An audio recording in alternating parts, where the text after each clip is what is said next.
梶川殿、恐れ多くもご勅使に対して御台所よりお礼言状を申し上げらるるがごとき大事を何がゆえに直々にこの吉良上野介にお尋ねくださらぬか。匠の神殿に何分かり申そうぞ。儀式典礼の本職に任ずること44年のそれがしを差し置いて、匠の神殿ごときになぜお尋ねあった。匠の神殿はご折半役とは名ばかり、晴れの御行事、流営の御儀式など務まり申そう御人ではござらん。これまでにお役に立たれしご諸公も数多くござるが、かほどまで無知無作法な御人は一人とてござりませぬ。今日は上様ご勅と大切なるご勅使ご折半結びの一日、すでにご勅使もお上がりじゃ。上様ご勅等の恩義済ませられなば、その上それがしより直ちに申し上ぐる。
今日の儀につき、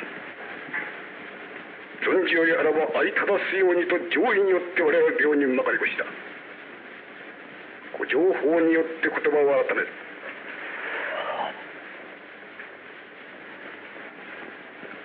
その方に今日お場所は決まりず、上野介と相当に及ばれたのはいかが心得てのことなのじゃ。恐れ入りました。七万の申し開きもござりません。神へ対した手祭りではいささかの恨みもござりませれど、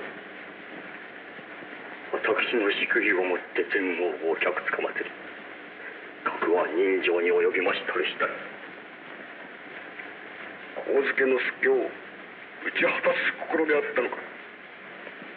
先七に寸短かりした。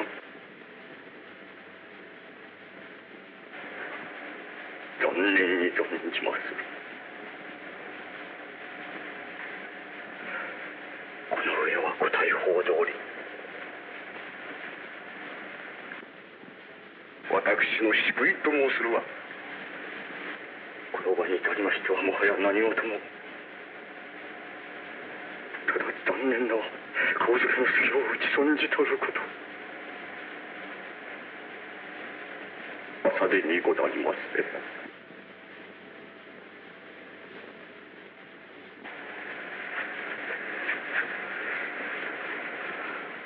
不熟未練お払いくださいましょう。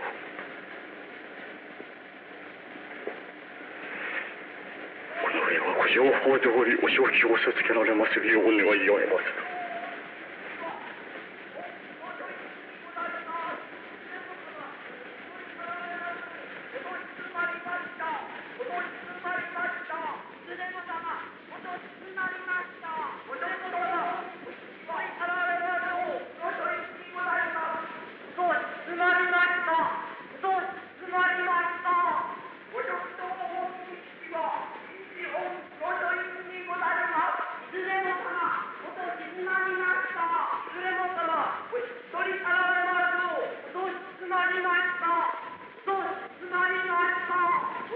いや、もってのほかなる仰せ。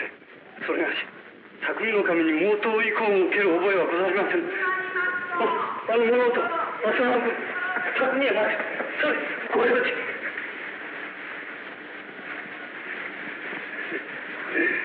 や、もう、何や何やら、全く乱暴しごく、匠の神、乱心の体と見申そうか、信ずるきようもござりません。してそこもとはお手前のお刀に手をかけられたか。これはお百のお言葉とも覚えません。いやしくも儀式典礼に任ずる拙者伝中と申し、ことにお直接体の今日のお儀式、大切なるお場所柄と心得、急ぎ匠の神の乱暴を避けんといたしたるため、核は背後にまで脊図を被ったるし。さてさて神妙なるいたされ方。ご賞味痛み。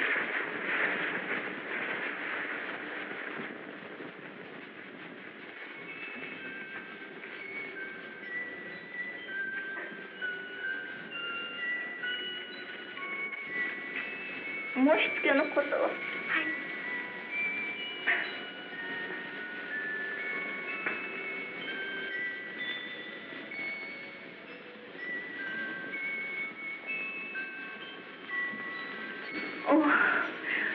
これはできました。今朝ほど殿様ご登場の日にお常ならずを向けましたゆえ、御用も住み遊ばされなどはいお入り遊ばすよう申し上げたところ、苦労の役目も今日限りと寂しいお笑いであったほどのご規定の時刻でありましょう。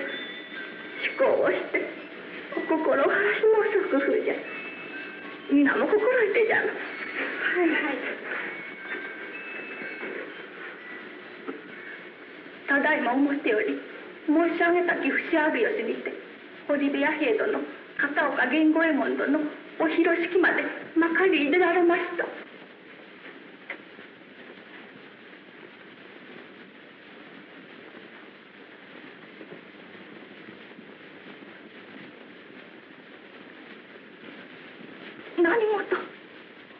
何事でありましょう。何事でありましょう。殿には殿中松の廊下に平子助之助殿の人情殿上にご呼ばれました。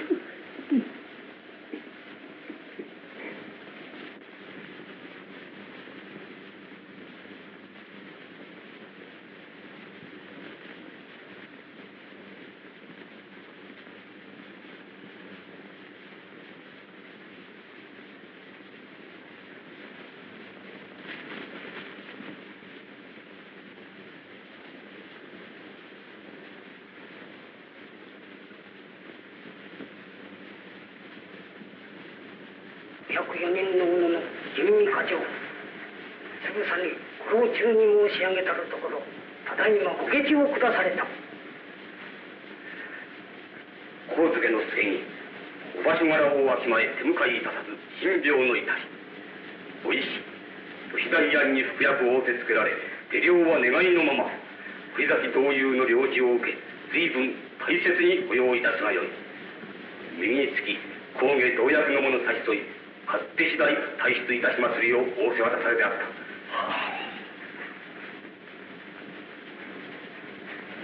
浅野匠の神に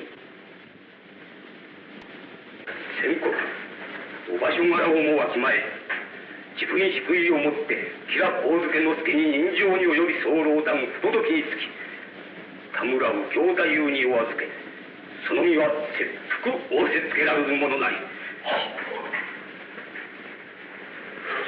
お待ちくださいまし。暗断の仰せを渡されながら、しばらくの間ご返答ご猶予を願い上げたちまつります。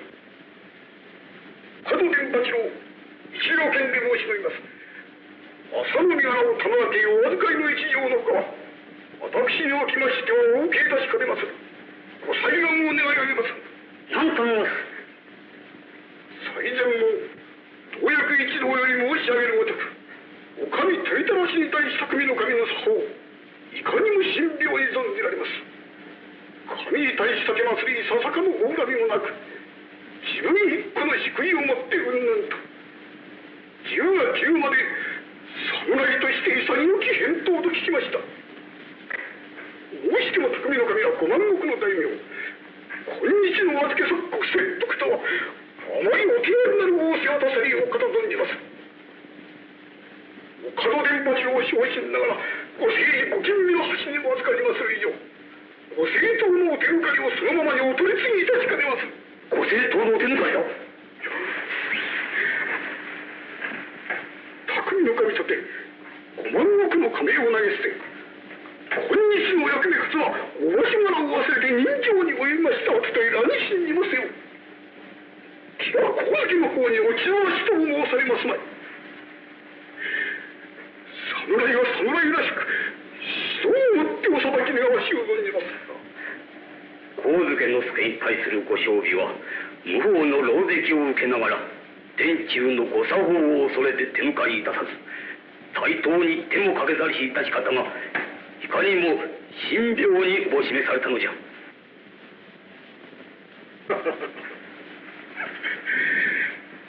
世が二人がすればつまらぬことが御意にいるものでござる。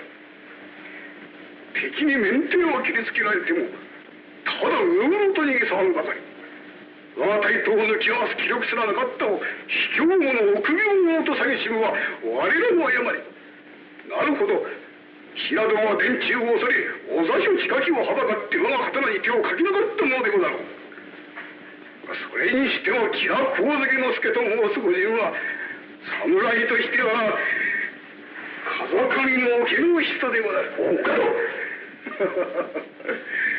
いい思い6思い後を思い先を憂えるその損得の身が先だって侍としての性根を失っておられたと見えます。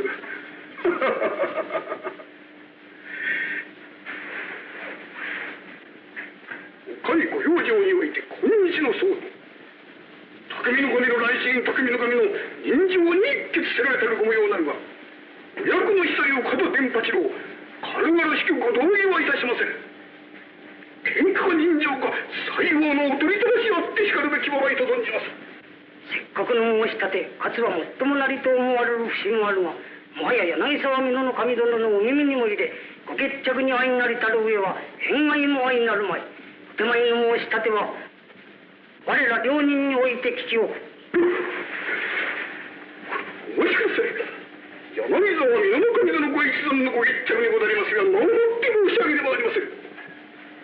悪く詮索はいたしませんが、柳沢殿は吉良上野之助殿と当時ご内縁続きがあるように承知しております。あまり片落ちなるお仕置き相手は土佐の大名どもの存じよりも恥ずかしゅう存じまする。柳沢美濃の神様に今一応のご思案を願います。おとなっていると天下の政治に二つはない。いや、天下のご政治に二つなければこそ最善の裁きが大事。いくとなりともご変がりあって天下に正しき正当を示しあるべきと存じます。政の者より申し渡される上々だ。観察の者において才にとどむる言われはなし。仕切って申し立つならその分にわかんぞ。仕切って申し上げます。天下五大政のために申し上げるのは忠義でございます。世の神様に手前に申し立てお大事にでいいやな。ご政治の弟子は手荒の道場にあることはない。申し上げます。お大事に願います。願います。お大事に願います。願います。お大事にお願い上げます。願います。お大事にお願い上げます。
お門様、お門様。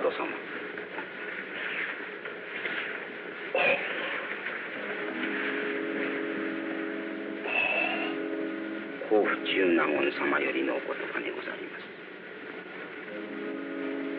元那の演武より70年、世は太平になれて侍心地に落ちたるとき、今日その方の振る舞い、武士の本分にかの綱とよ忘れおかぬかように申し聞けよとの仰せにございます。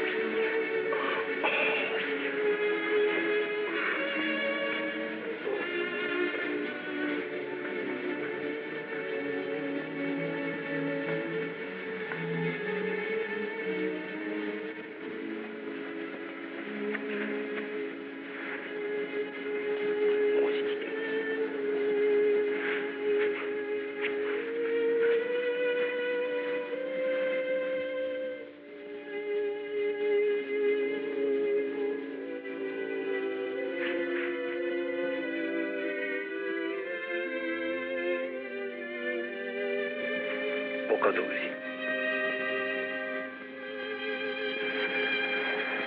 秘伝ご一存をもってよそながらのおいとまご用お許しになりましたる次第、朝の家家来片岡源五右衛門に申し渡したるところ、ことの深ありがたがり、このご恩決して忘却いたさるとのことでござった。いや、恐れ入ります。ご家来の心中察しております。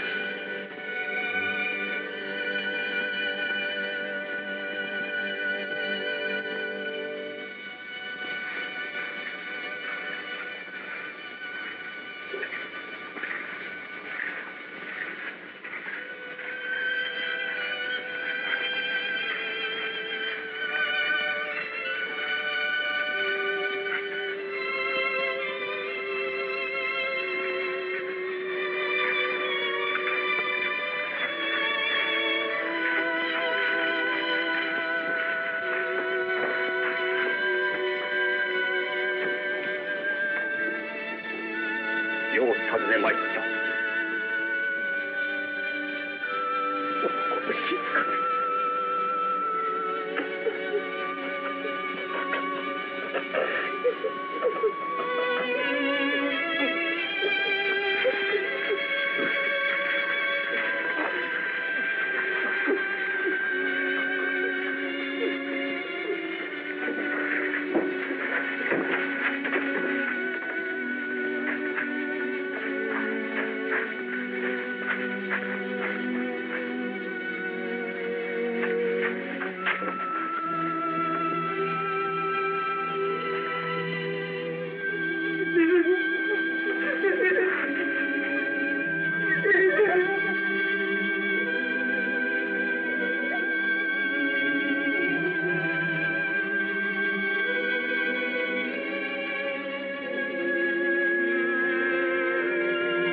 よ、良いのち。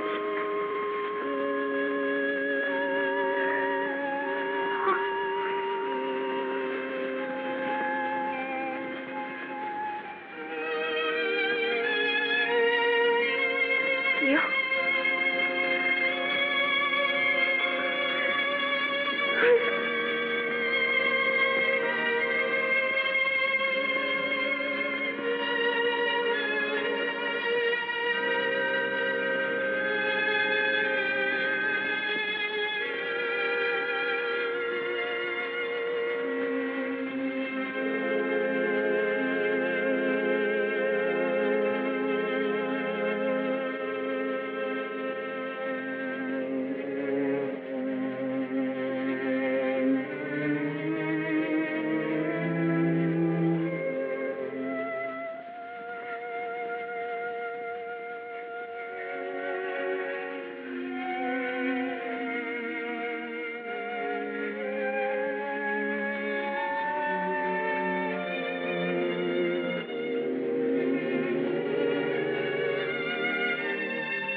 殿様、田村邸にてかのおでこくでございます。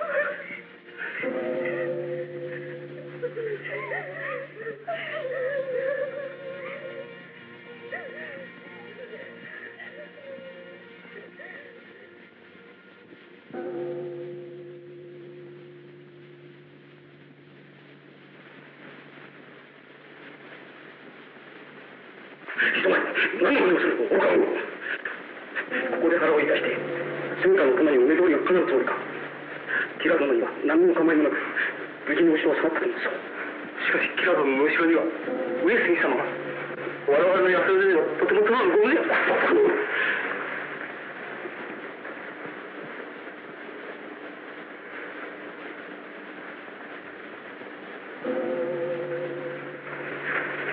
止める前に大田氏何事は不審部には奥田八郎右衛門とのお茶代が野入りました。ご北条は全国ご親類大橋忠信名将殿をもって申し立ちをしたのだ。匠の神この度のご重宝により当お屋敷即刻お召し上げになります。ついては家中の面々も早々お引き払いを願いたいとのご厚情にございます。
お釣り42本、お主の木山町25番仕掛け御そばや300筋、お石川長寿20丁、大田崎御弓お10針、50の芸と御弓、新月中、津波蒔絵の手御弓、40針毛御弓34両、じゃあかぶられ御白毛御弓35針、御35毒100両、長寿150丁、御40針、お祭り絵な98丁、本日着用、前がやる、3年かけた14本やり6本。重藤おいみ26針、大鳥毛おいやり1本、中鳥毛音幕試合30本、人工袋入りお蔵5つ、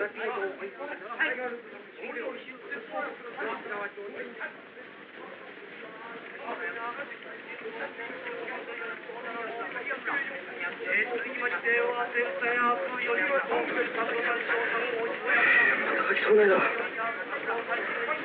大石様ほどのご質問をなされます。しかも直ちにお召しにござりましょうか。この様の身はいかがでございましょう。この早飲みにては足をさえ知れません。よいしょ。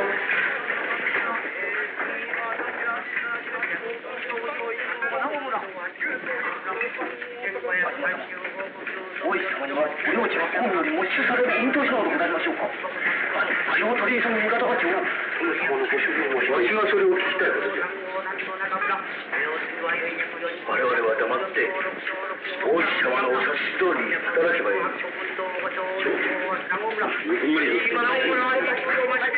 之助殿の領家、調子が狂う気はやしょうか。はかるご長編のおはやを受けながら、縄文を固め、師匠を守ら、人様長民引き寄せてそろばんをはじき、その名に対して何たることや。それでお城を預かりの役が立ちましょう。我らなども猪の国落ちることばかり。おかじま、よせ、よせ。何事でございますか。そなたは誰のこと。城内お銀の勘定をいたす。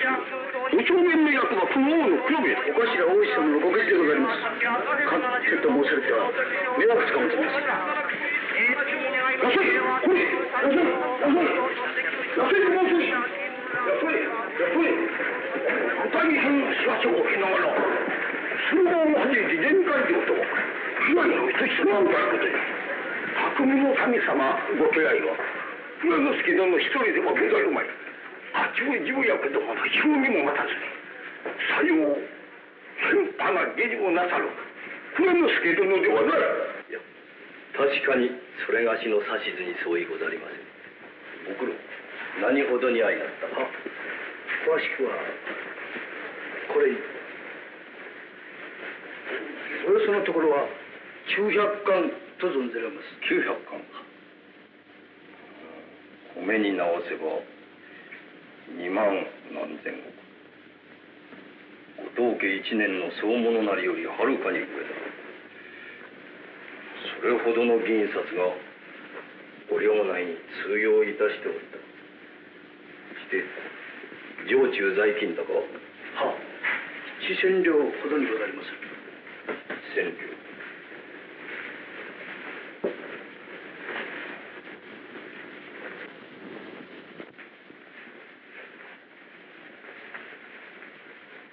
やせ、そちなどの考えではおよそ何部ほどに引き換えができる見込みじゃ。おい主人、主人浅野家が立つか潰れるかの境でござるぞ。それよりは国中取り沈めの大事の務めが。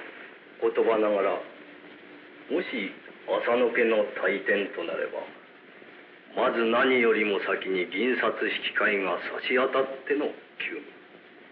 家中の者の生き死になどは第二といたし、まず百姓町人の立つ立たぬを考えるが、殿様へご奉公でござりましょう。いや、百姓町人などは二の次三の次じゃ。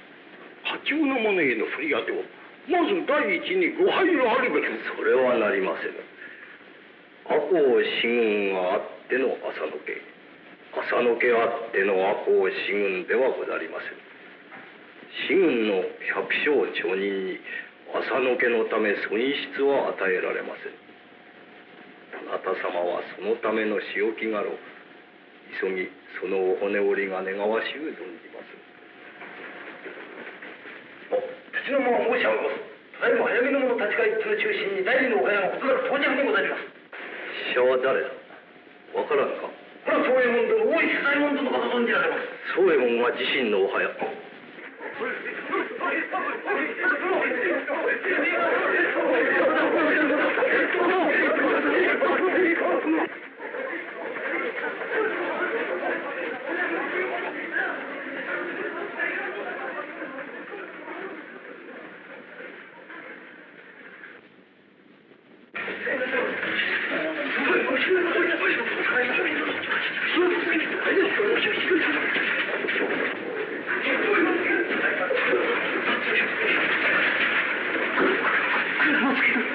年がいもなく何の真似だ。主左衛門、座を直せ。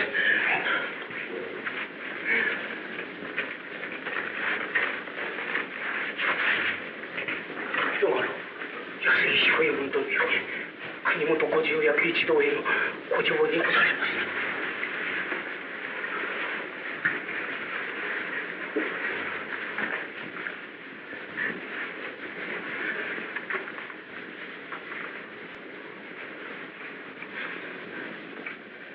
その子即日のご切腹であったか。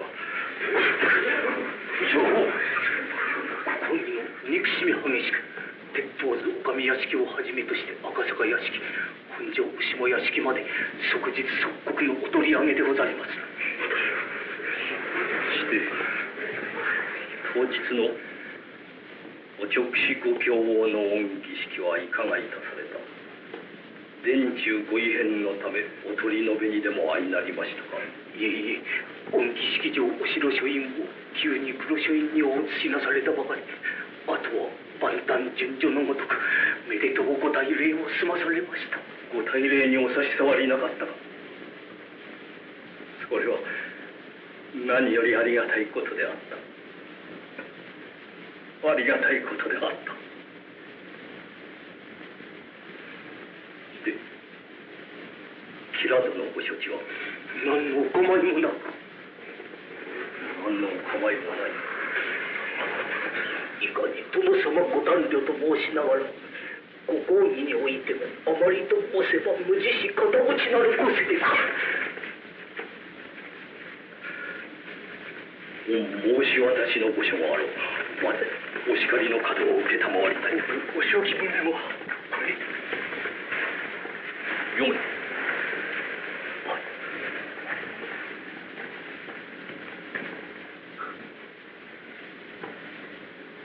浅野匠の官、その方に吉良上野之助異種これあるよしみて自節柄と申し殿中をはばからず理不尽に人情に及び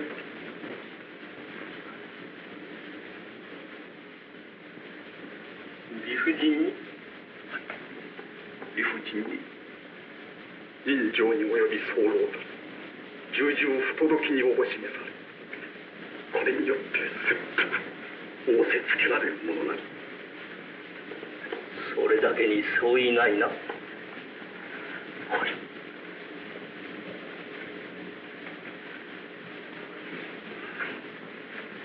してご遺言ご時世はござります。かねて知らせを帰宅存じながらそのいとまなく定めて今日のことを聞か不審にも定めて今日のことを聞かば不審にもただそれだけか。定めて今日のことを聞かば不審にも日のことを聞かば不審にもご時世はこれにございます。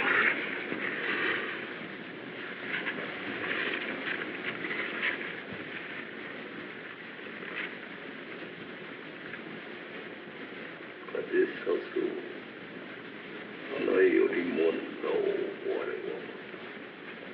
春のりをいかに溶かす。風さそう花よりもなお我はまた春の名残をいかに溶かす。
続くご城内ご表情は、昨日は老女討ち死にと申し、今日は殉死追い柄という、少しも決定するところがございません。その間に大野様ご一派は、ご舎弟大学様をも朝のお跡目最高のことを申し出され、穏便にお城明け渡し、ご公儀標準を申し払われますとやる。竹内忠義の方々、ことに岡島様、竹林様など裏切り者を打ち果たせと大野様を付け狙っておられますとか、この家中まちまちの人心を一つにお束ねなさる蔵之介様ご存知はいかがござりましょうか。母様、兄上はトト様と一緒にお城へ上がり、切腹いたすと意気込んでおられました。それはまことにございませんか。おなたたちどうしてでありましたか。夜も更けました。さがってお休みなされ。杉はいませぬか。子供たちよ。父親はまだ何もございません。トト様も兄上もお殿様のお後をしたおいがらなされますか。父を寝てはおられません。侍の子がそのように携わるもんではありません。大事の時にこそ常々通り振る舞うよう心がけよと日頃父上のご提起忘れましたか？母様おやすみなさい。おば様おやすみなさい。おやすみなさい。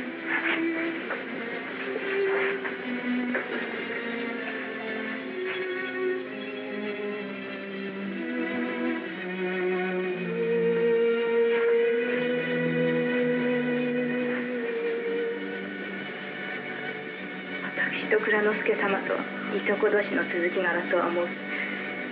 年も身分も違い、ありようのお尋ねもなりませずが、家中心ある方々蔵之介様ご決心をひたすらお待ちかねの模様に見受けられます。私の夫牛尾田又之丞などもその一人にござります。夫は私などへは何も明かしてくれません。何事も分かりかねまするが、ただ一つ私の目にも見えますることを身を細らせ心を疲らせて大事な知らせを待っているように思われます。その知らせを待って夫の心が決着いたすのではなかろうかと考えております。大事な知らせと申しますと、そ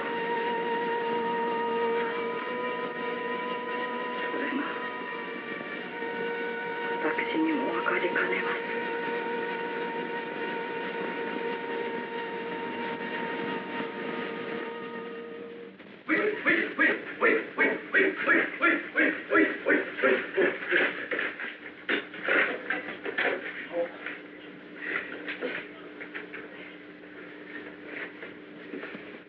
大今京都お留守居役小野寺十内様、淀より早船を仕立ててのご到着にござります。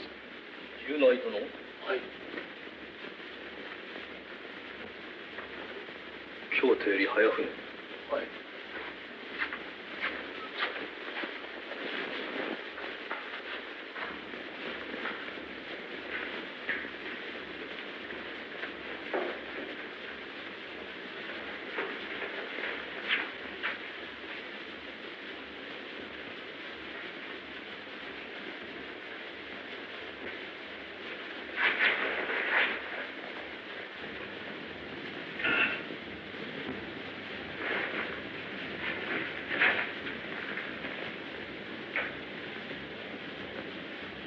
京都へはいつ聞こえまし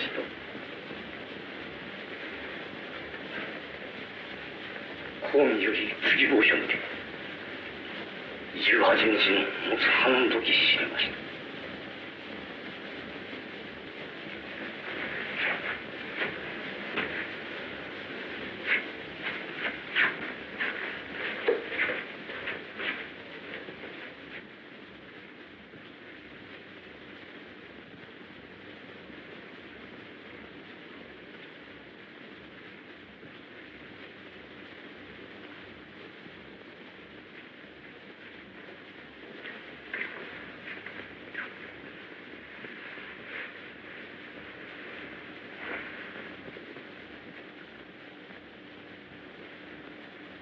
京都ご評判を。蔵之介殿、何よりまず殿様ご尊礼にお聞かせ申しお喜びを申し上げたいことがあるのじ。まずもってお直使にたたれし柳原権大納言様、高野権中納言様、それよりお大臣家志らく様のお玄関を回り、主人朝の匠の神ことこの度江戸表においてようようなき無作法の次第家来一同より誤り立てまつるお式台に座り物髄を砕いてひたすら詫び申し上げたるところ。蔵之介殿、諸家中お申し合わせありしごときご公事をにて旧敵吉良上野之助を打ち漏らしたること不憫不憫、家中の心地を察しいると異端にいるほどのお悔やみでござった。では部長法のお憎しみもなくまだあります、蔵之助殿。これは申すももったいなきことながら。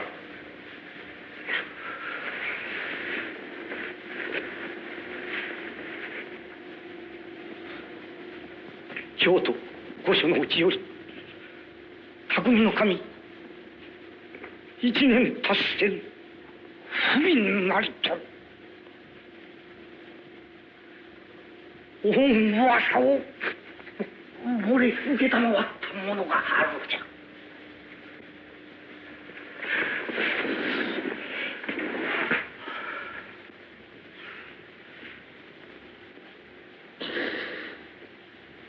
この度匠の神長則の部情報を実もって軽からぬ罪にござりまする。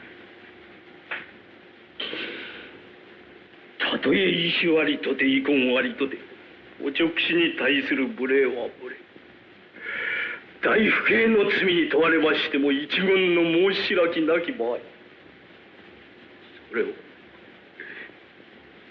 京都ご近中より漏れ受けたまわる恩噂、お追従地公卿様方よりお悔やみのお言葉、これにて匠の神救われました。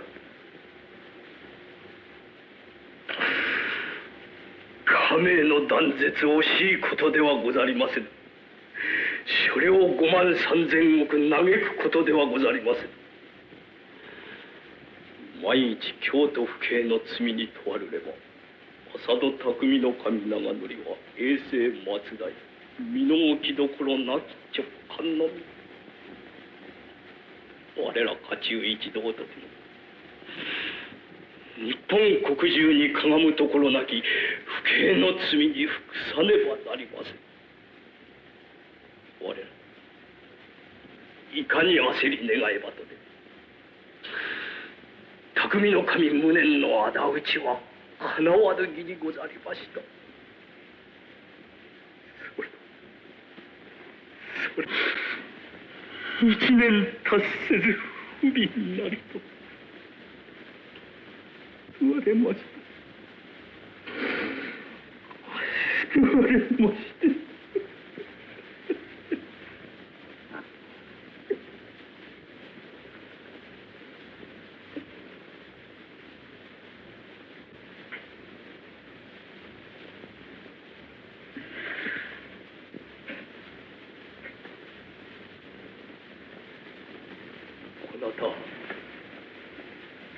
京都へ帰り御所御門外白砂の上にしれ伏してよそながらなりと匠の神はじめ家来一同の御礼を申し上げられたか頼みます。心得ました。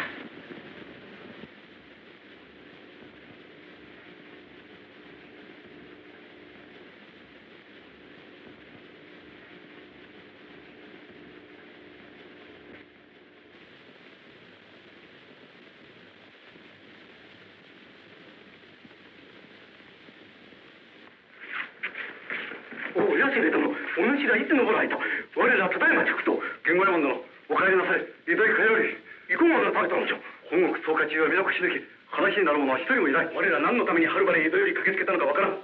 ご家老様ご子孫もそれが定まっているぐらいなら文句はないのだ。さあ、帰られ。我らも江戸へ立ち返り、我らの身にて寸志を立てるつもりだ。ほいで、帰ったな。いや、お構いください。小さいも話が、私に行くときはしかし、だが、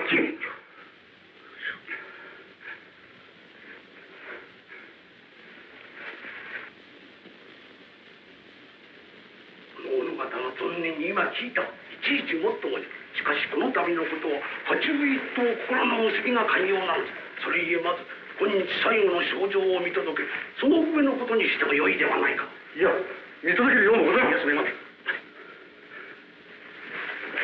忠左衛門、あなた様はご家老が右の腕と頼まれるお年寄りへお尋ね申しますが、本国においては何をもって浅野家最高の儀など公儀へ嘆願なされたのだ。お家最高それは事実でございます。そのご進呈を受けてまいり、それをご家老がご志願最中なのじゃ。もはや市販の時にござるまい。主左衛門、我々がはるばる駆けつけたら何故と思われる。この後たちは殿のご生涯を無念とは存ぜられんのか。そりゃ言わいでも。のは議論の余地などないではないか。当白王女はいかがになりまするか。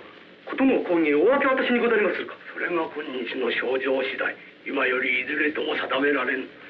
小安様には我らを江戸詰めのものと侮り、ご進呈を打ち明けくださらんのか。決してさようではないが、何分重役の意見さえ二派に分かれ、今のところ一決の主義が立たぬ次第なのだ。一決のご主義が立たぬと申して、お城受け取りのご上司の軍勢は軍盛に迫り、ご公儀お目付け衆の到着も今明日打ちと定まっている。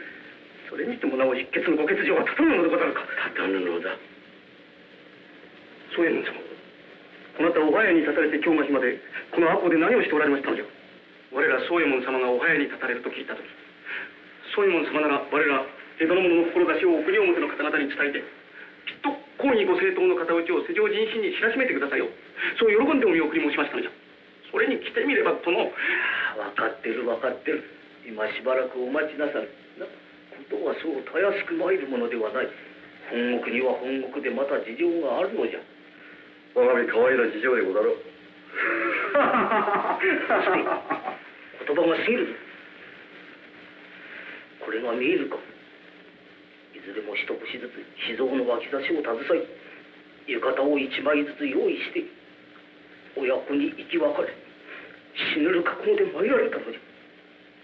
お主たちばかりが忠義ではない。国表の者とて忠義に変わりはないのじゃ。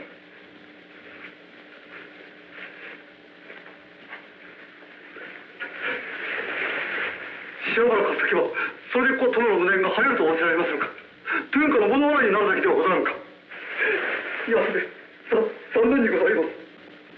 吉良殿のお屋敷では殿ご切腹以来直ちにご本家お手伝いの家中ともども150人余り毎夜寝ずの晩にて屋敷を警護いたしおると聞きましたが、これは何故のご用心でございます。たまたま我々が市中を徘徊いたしても、我々はその家浪人と知る者は今宵の吉良屋敷に乱入いたす者のように頼もしげに見送っております。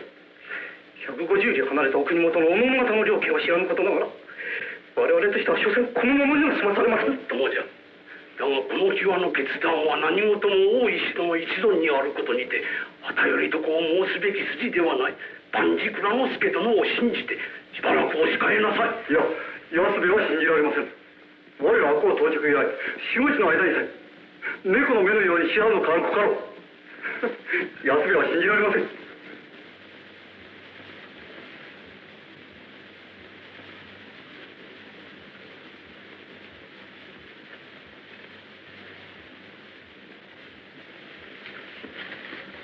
どうぞいたしたか。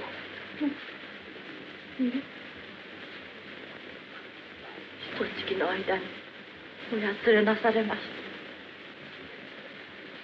た。わしよりはそなたが痩せたぞ。あまり心を使わぬがよい。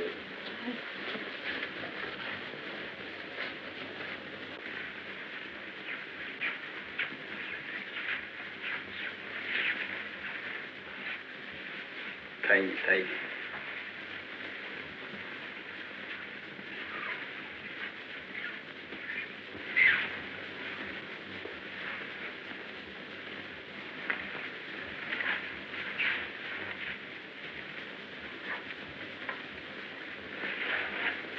改まった姿で何事か。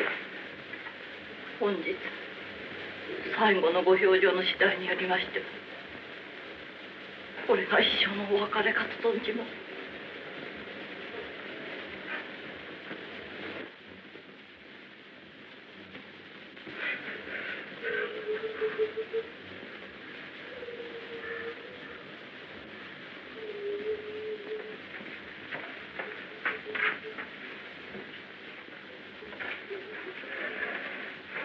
父上、伊関徳兵衛殿お参りにございます。徳兵衛が参った。達者でいたのか。参ったかな。蔵之助裁量せずばこれより城内へまかり越し、琴の様お位牌におかけ合いいたすのと玄関に突っ立ち公正に罵っておられます。生まれつきの気づい者。わしと同年幼少よりの友達だが、いつとても喧嘩別れじゃ。定めしまた憎まれ口を聞いたであろう。蔵之助は腰腐れ男じゃ。海を吸い出さずば腰が立つまい。吸い出しの妙薬につわぶき3枚当座の土産だと申されまして、紙に包んだ吹きの葉を差し出されました。キャツらしい口上だ。父上、ご城内は通れませんのか。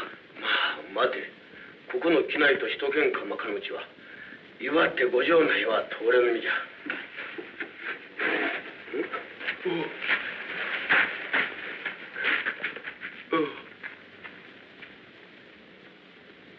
機内徳兵衛、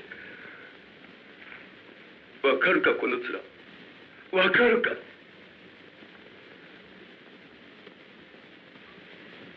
一旦捨てたご城下へ何を割ってきた。何をだ。主家の大変、そのままに見ていられると思うか。帰れ。今はその浅野家はないのだ。里の我籠城の決心はないのか。この刈谷の城を公儀へ引き渡す気なのか。代々1500石何のために食らった。一家中の束ねとない。お留守居を受けたまわるその方が、私と言えばお城を渡すか、どけと言えばこう退きか。どかねばならぬ時はどきもする。それはいずれ今日の祝儀番に決するであろうよ。家中にはそれぞれの人がある。ご換気者の差配は受けぬ。あなた、井関のご僧侶か。はい。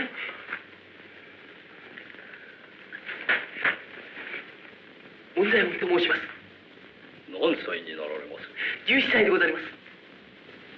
いつ元服なされた。はい。在所小島よりこれへ駆けつけまする途中、福川の掛け茶屋にてカミソリを借り、急に親父様に願って男になりました。まさかの時には朝のお家のために死ぬこと。私4年の頃より父徳兵衛の定金を受けております。ご家老様、父と共にご城内をお通しくだされませ。父は長々老老の身ながら今もって塾に仕える心はござりません。お願いでございます。潔い言葉じゃが、蔵之助は取りませぬ。こなたたち親子を城内へ入れることはならぬ。やはり在所小島へ帰り、小さくつぼみながらも名護をこなたのよう送ってください。うちに申すのではない。このせがれ殿に言うのじゃ。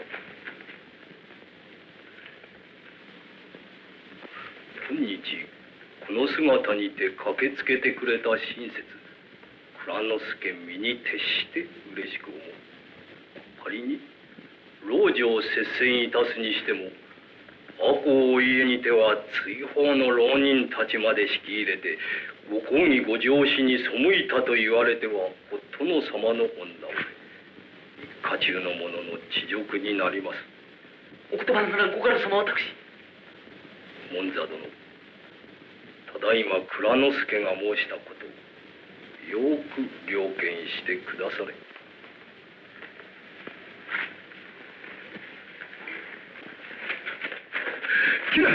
ご城内へ通るぞ。ならぬ。通るぞ。ならぬ。通るぞ。ならぬ。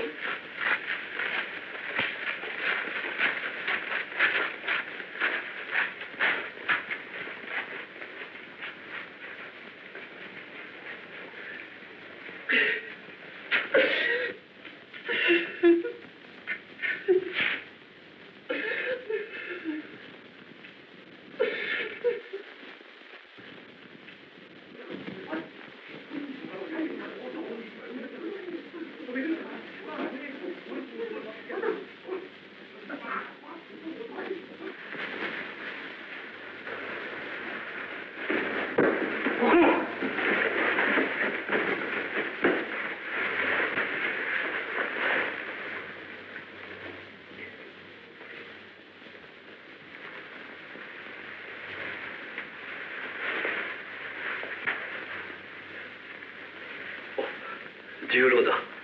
片岡、たちも下校なされたか。はい。ご家老、お尋ね申したき儀がございます。御敵上野殿、傷所平友微妙の今日、何が家のお家最高ご多願にございます。ご本心をお打ち上げくださいとお存じます。それがしの本心。はい。お家最高のことがきつこなたたちの機嫌を損じたようでは、殿様ご短慮によって取り潰されたるお家を我ら家来の者が打ち寄って再興するのは忠義の一つにはならぬのか。決して忠義ではございません。はての主権宅の首にならないは乱心者でも違いでもございません。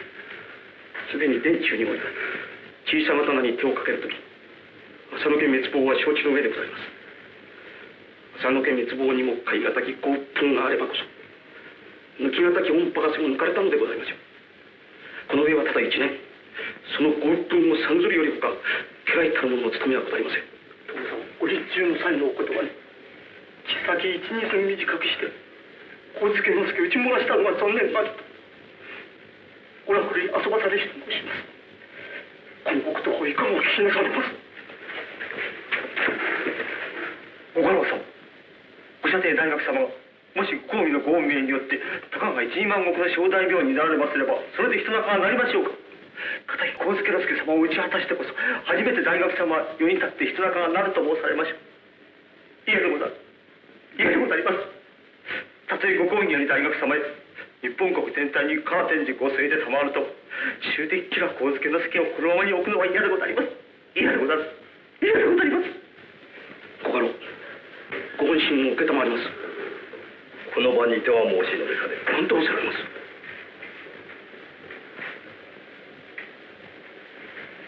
本日最後の表情を前に家中に命名まちまちの議論あっては蔵之助の最後の思案を申し述べかね。善にせよ悪にせよ必ずこの蔵之助の申すことに一味同心くださる欠板を拝見いたした。申し付け通り取り運んだか。はあ、白間の方々一名残らず連番終わりました。総人数は51人にございます。浅野家最後のご恩を定める人数は51人に過ぎませんか。はい。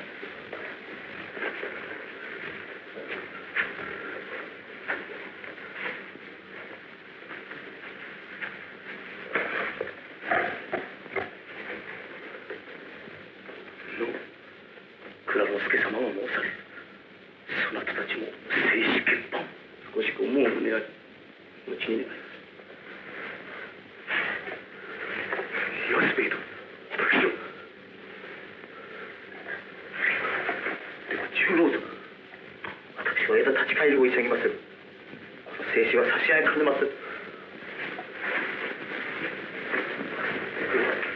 野田優さん、私は思惑があり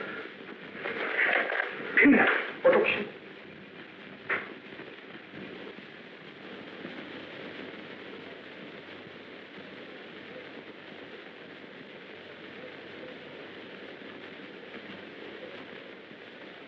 松之丞様には今頃御父蔵之助様とご一緒に立派にお腹をなされた頃かもしれませんな。我らも同じ侍の子に同じ神雅が松之丞様同様ご城内へ侍らしゅう美目を語って死にとうございます。それを言うな。短気者愚か者のせがれと生まれれば是非もないことじゃ。泣けばとて今さら俺が分別者統制者に生まれ変わられようかバカめ。いつも言う通り俺の子に生まれたのが己の不運。諦めろ諦めろ。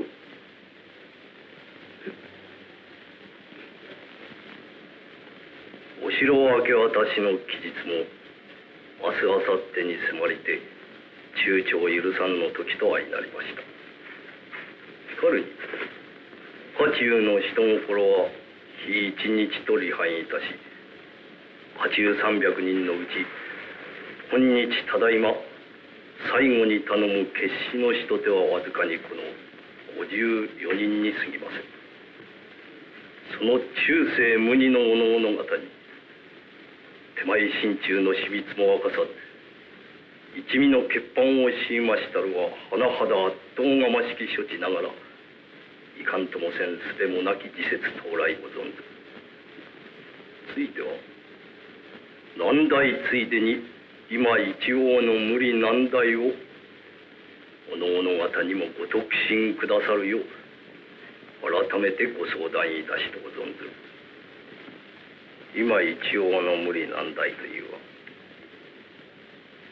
ご一同には今日ただいま限り当城内を立ち入れてご城下御臨時までお引き上げ願いたいことでござる。第2はご公儀ご政道の是非に関しては今後固く口を閉じ、批判がましき言葉を決して口外されぬこと。第3にはおのおの方の小身体は以後全く蔵之助にお任せくださるようご請言がみとうござりまする。その際一心を投げ打ってお上司に反抗することは敵に似て安い。お城明け私を拒めば公儀の恩勢は我らを責めて、城内の者は一人残らず討ち死にするばかりゆえことは至って軽うすむ。しかし標準は第一としてお城を明け渡し、しかも一節を守って最後の志を曲げぬことはそのこと容易に見えて実は固い。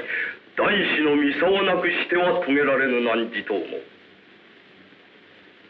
蔵之助ただいまの存念はただ安きを捨てて敵につき、大師として堅楚の道を歩みたいと思う。ご命名のご進呈いかがいかが、ご服蔵なく承りたい。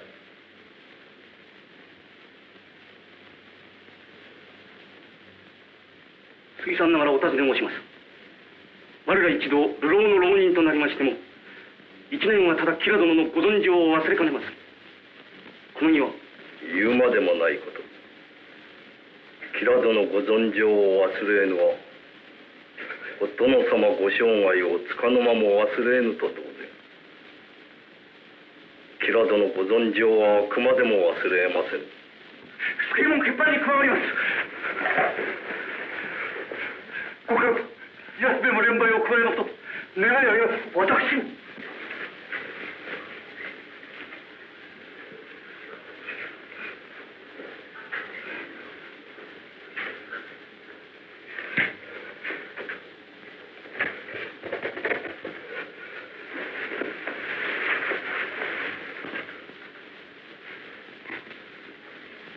正式欠板つかまつります。私も差し加えさせていただきます。これにて一同残らず、何事も大石との次第、少子ともにお任せいたします。一同依存なく蔵之助にお任せくだされまするな。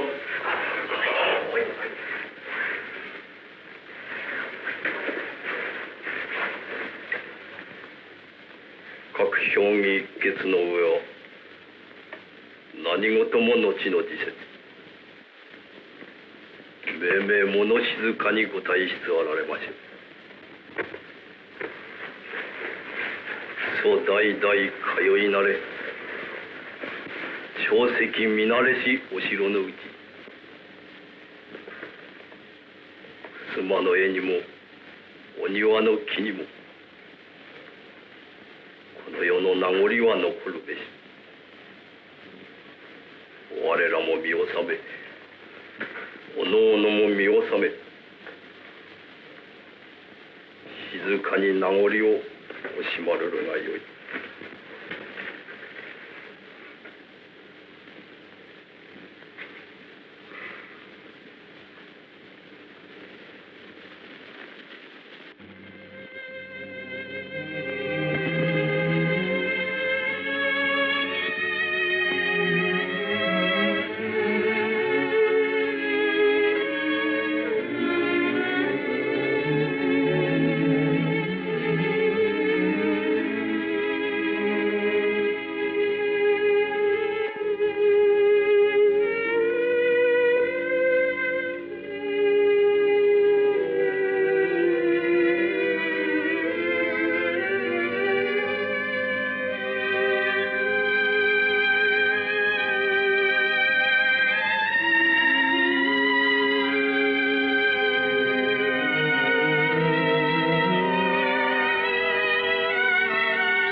の思い違いと明らかに聞かして、無事後ろを下がってくるから後に何か大謀がある。これだ、心中に秘めたる大謀があるのである。蔵之助、我と俺とガキ友だと聞かしてくれ、聞かしてくれ。観覧に当たって輝きを増すはお主のそして、必ずともこのまま退きんだ貴様では何か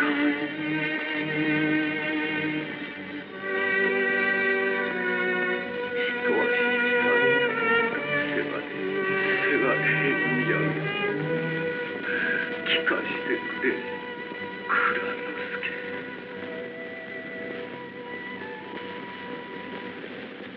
近江ごひいきの開け乱入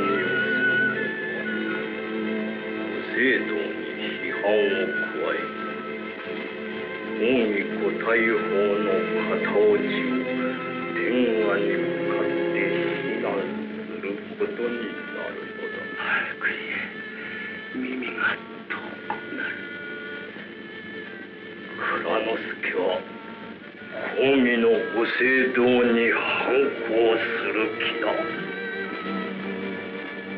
それでよし、先へ行くぞ。後を絶つ。どれ、やがて行くぞ。道草を食うな。蔵之助、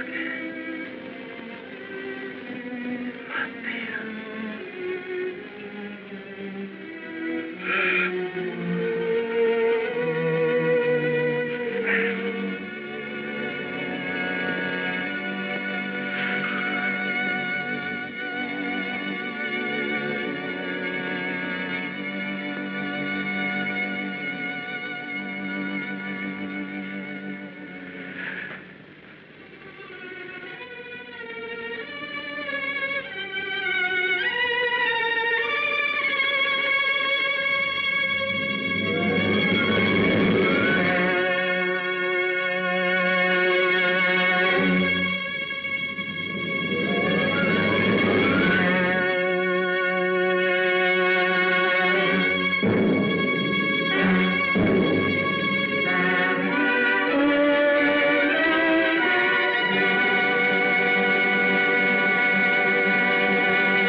お役目をかしました。各一日もお待ちを願いながら申し訳の存じております。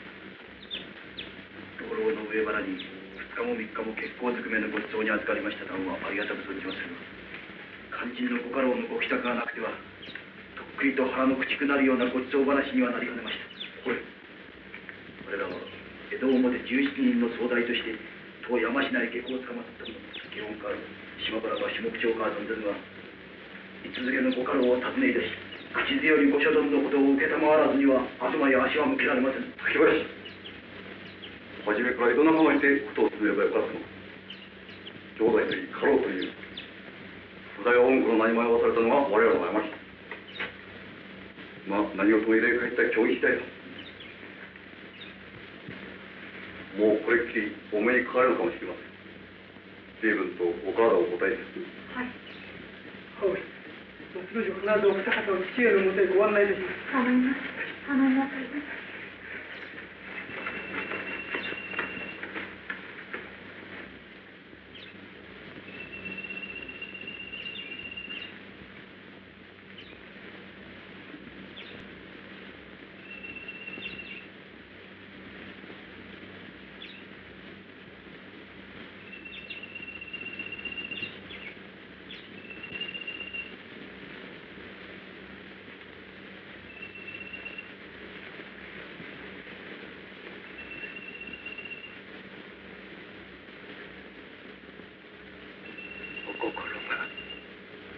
決まりましたか。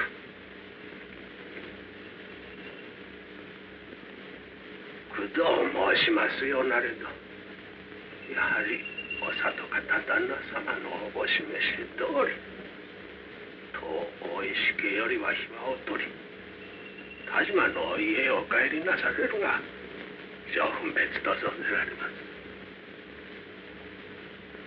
田島より使いに立ちましたら私はともかく江戸の同志の方々を3日も置き去りにして言うと三昧もう耐えて蔵之助様ご神体の見切りもつきました。この老人はあなたのご誕生の年石塚家奉公つかまつでこの目であなたのご成長を眺め大石家をご仕入れの説は田島より赤穂までお行列の最良の役をも受けたまわりました。あなたのご不幸を目の当たり見てこのまま立ち返ることはできません。どうあってもお国元へお供いたすつもりでございま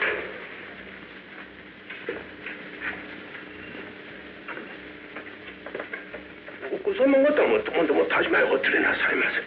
それならば心置きなく東京立ち退くことができましょう。私は蔵之助の生きてある限り大石のうちを出る心はもうとありません。世間100万の人がどのようにそしり罵ろうとも妻の身といたしては夫を信じ夫の道を共に歩むより他の我が世があろうとは存じません。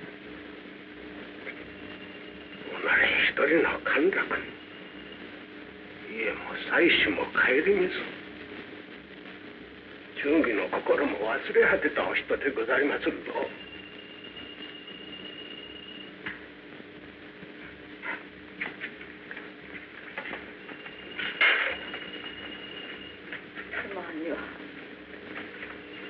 妻の見た世間のどなた様もご存じなき夫の姿と申すものがあります。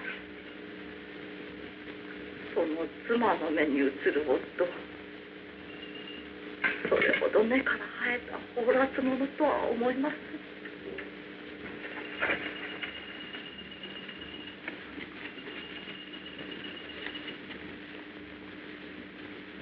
何とは知らねど身を細らせて苦しむ一時がありそのために心にもなき放埓に身を崩している節がないでもありません。打ち明けてはくれませずとも夫の苦しみを我が苦しみとし同じ屋根の下で共に苦しみと思います。どうかもうその話はしてくださらぬ。田島の父にもそのように申し伝えてくださる。頼みます。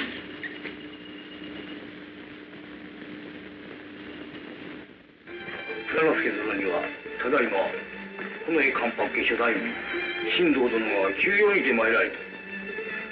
おみたちはしばらくここで待っていただきたい。明日の糧もなき老老の身に妻子を植えさす同志もあれば彼を結婚に酒を飲んでいられる御人もある。いやはや命をまとのかのことなど嫌になんでも無理がないて。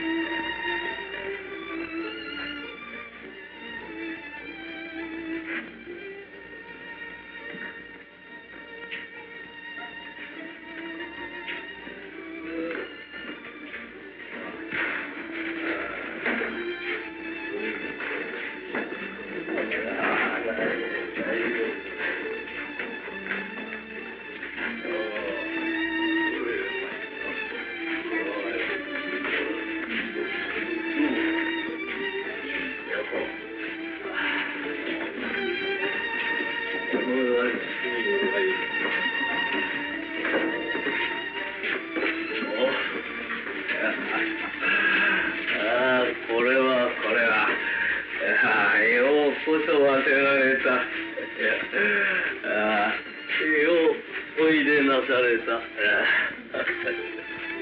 れ蔵之助、何度この年寄りに足を運ばせたら身の主人この関白様のおぼし飯に従う気になるのじゃ。そさも召し抱えたちおぼし飯が決して浅いことでないの。もう分かりそうなものじゃ。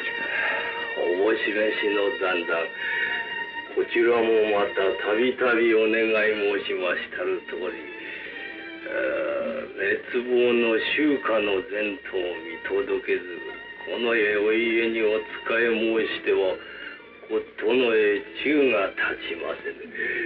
しばらくそのお話はごめんそう来、ごめんそう来。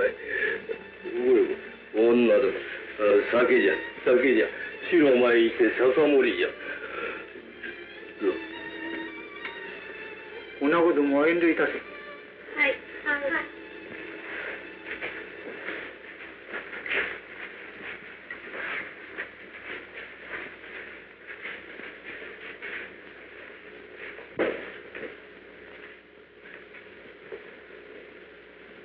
蔵之助、主家の前途というはかねてご舎弟大学様をもって願いである朝の家最高のことか。実は今日関白様のお申し付けに朝の最高のこと、姫君様ご縁家先なる甲府中納言様へお頼み申し、直ちに将軍家のお膝に座り願いをでくださるよう我ら井戸表使者に立てとのことなのじゃ。お前様が江戸表。さようじゃ。こなたも知っていようが、甲府様はほどの西の丸へおいで遊ばされ、六代将軍職をお継ぎなさるお身分のお方じゃ。大学様最高は一も二もないじゃ。大石家と我が神道の家とは血の混じる親類続きじゃ。そなたほどの器量人を親類の一人としていつまでも浪人で暮らさせとうない。せっかくの関白様のおぼし飯に対し親類のわしが立つ瀬がない。中々江戸へまかり下って大学様最高のことを願ってくるつもりじゃ。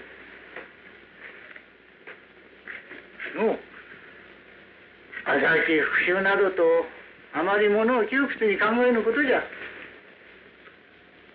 この世はあまり堅苦しゅう考えぬことじゃ。今日は四条の芝居から酒が続いたせいか、この辺りが苦しいようじゃ。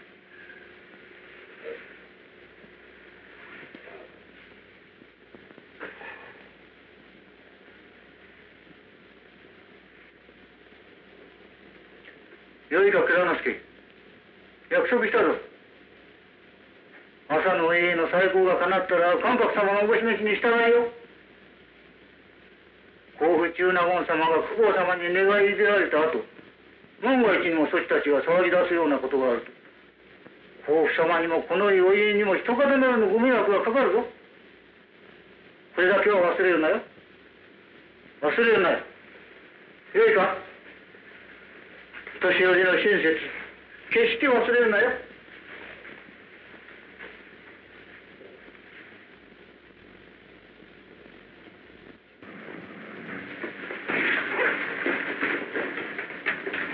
わしら、お師匠。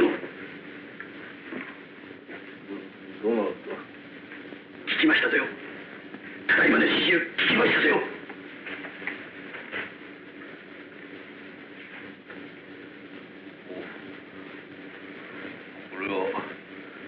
江戸の安兵衛だ。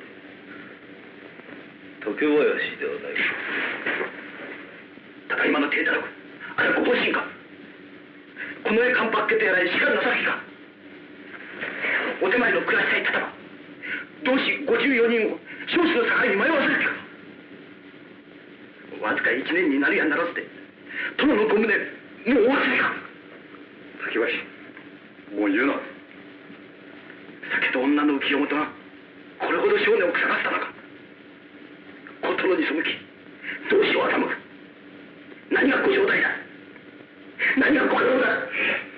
何を言うまいと申す。大石殿、我らとか17人の名代としてわざわざお尋ね申したのだ。この絵はおのおのにおいて志を遂げるばかり。我らはご貴殿のご安穏なるご一生を祈りましょう。さあ、彼を正し。俺はこのままじゃからかいえ。何も言うなと申す。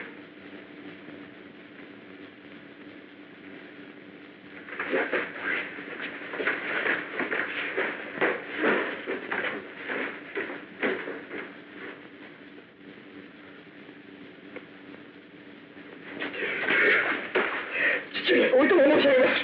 松之丞こよりご両親をお後にした江戸の天幕に下ります。松之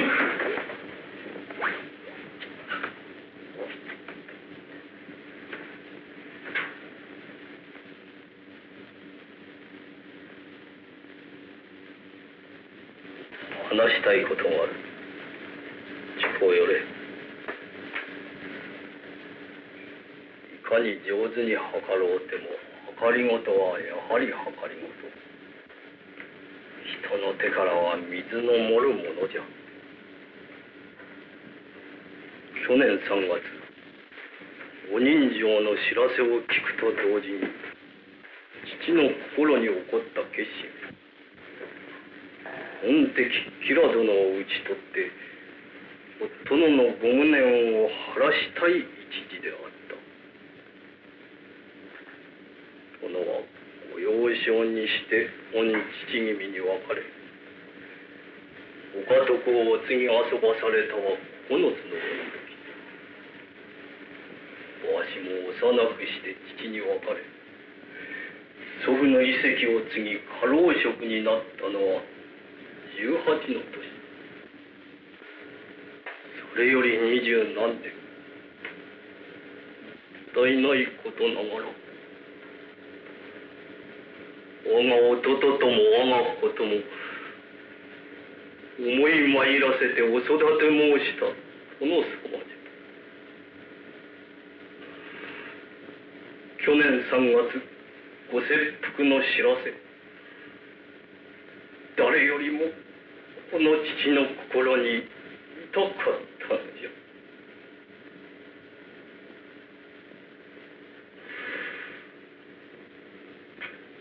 仇討ちを遂げんがための赤穂海上の口実に、父はご舎弟大学様をもって浅野家最高のことを公儀お役人にまで願い出たのじゃ。もとより将軍家に侵せられては匠の神をお憎しみのもなかゆえお聞き入れなきは承知の上、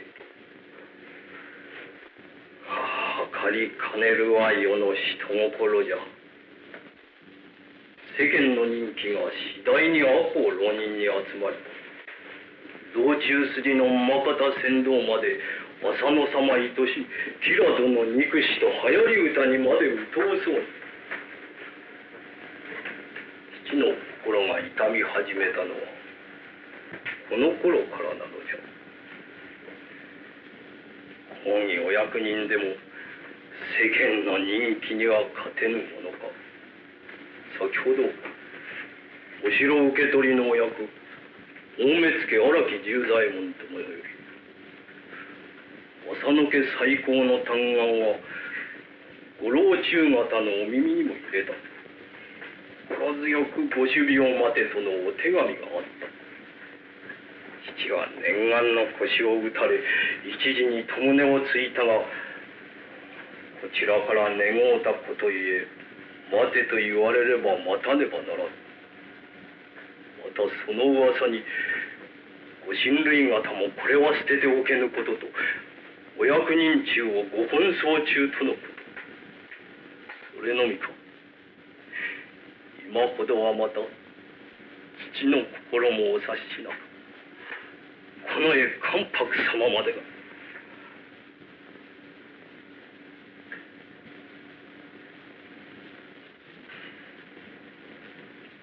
この手から漏れたしとしずくの水がもはやわしの力では防ぎきれぬほど大きな水のうねりとなってしまった。大学様のことを言い出したのは一生の不覚。取り返しのつかぬ早まりであったのです。父上、なら大学様ご再興ならぬ吉良様お屋敷。松之丞、それがなるほどなら父はかほどまでに苦しみはせぬ。こちらから願い出ておきながらそのご処置も待たず吉良お屋敷へ乱入いたすとはあまりに天命を恐れず運命をもてあそぶというもの。それでは天地に恥じぬ復讐とは言えぬ。今はただ時の歩みを眺めて大学様ご処分を待たねばならぬ。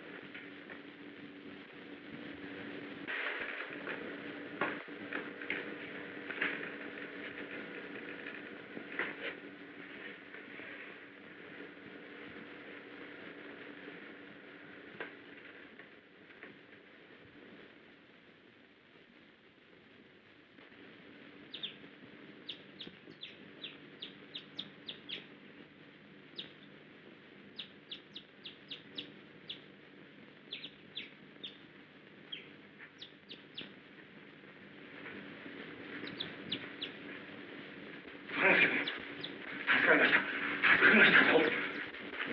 何よりもしかし江戸の清大高千松の領命、我らが近いことの大事の知らしをお持ち帰りました。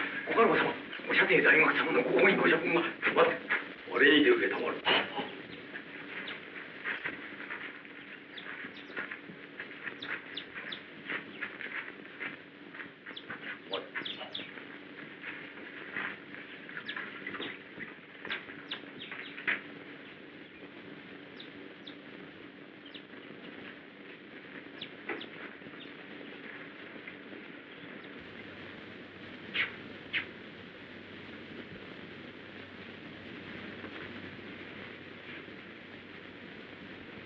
受けたまわる。一別以来のご挨拶はごめんこぶります。この度お舎弟大学様、去年3月ご大変以来のご閉門を解かれ最優3000石はお召し上げ、ご本家浅野様ご在所広島へ長野お預けのお世話とされをお受けなされました。さようか。おしこめのご沙汰が大学様に。本家のご在所広島へ長野おしこめのご沙汰が下りましたか。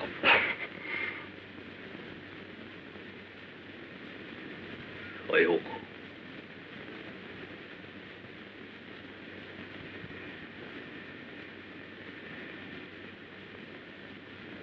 これにて我らの習慣の神へ再興は全く望みが絶え果てました。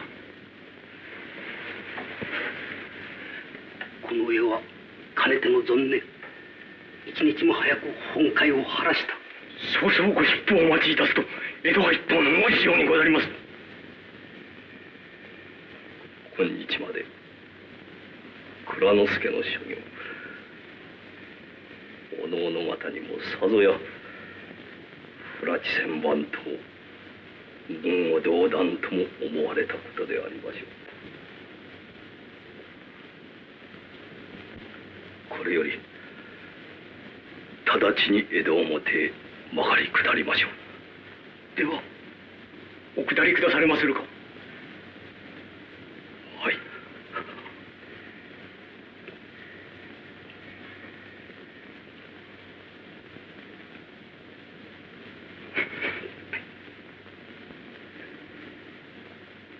周水の方の不幸不幸せを喜ぶはもってのほかの不所存ながら、これにて殿のご無念を蔵之助殿。はい。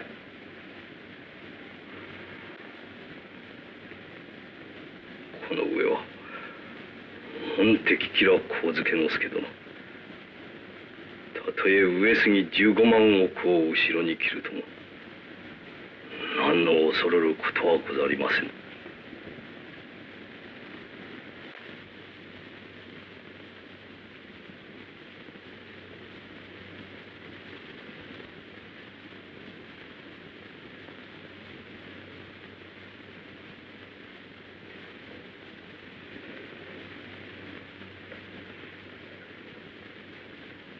お話中ながらお願いの儀がございます。陸、極段中じゃ。いやいや、もはや我らにはご遠慮なく。さようか。では。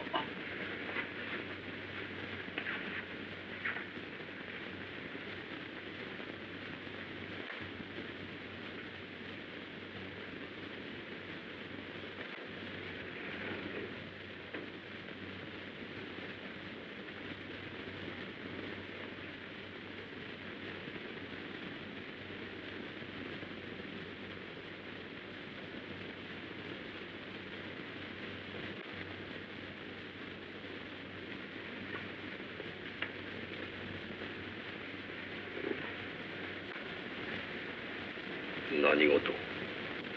突然ながら先頃中田島豊岡の父より穴津様ご未上ご崩落殿ご無念のご最後を忘却の様今後どうだ大石の家を離別されて立ち返るよう再々申し越しております。今日よりご縁切りのこと私よりもお願い申し上げます。そうか。里へ帰りたいというのか。田島へいんでくれるというのか。はい。松之丞大石の総領家で暇ありませねど吉千代宮の二人田島へ共に連れ戻りとう存じます。そうか。それまで考えてくれたのか。吉千代は体も弱い。行く末は出家でもさせて我らの菩提を。体が弱うて武士の務めはなるまい。はい。それにそちはただの体ではない。田島への道中くれぐれも気をつけてな。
1614年加野富春3月、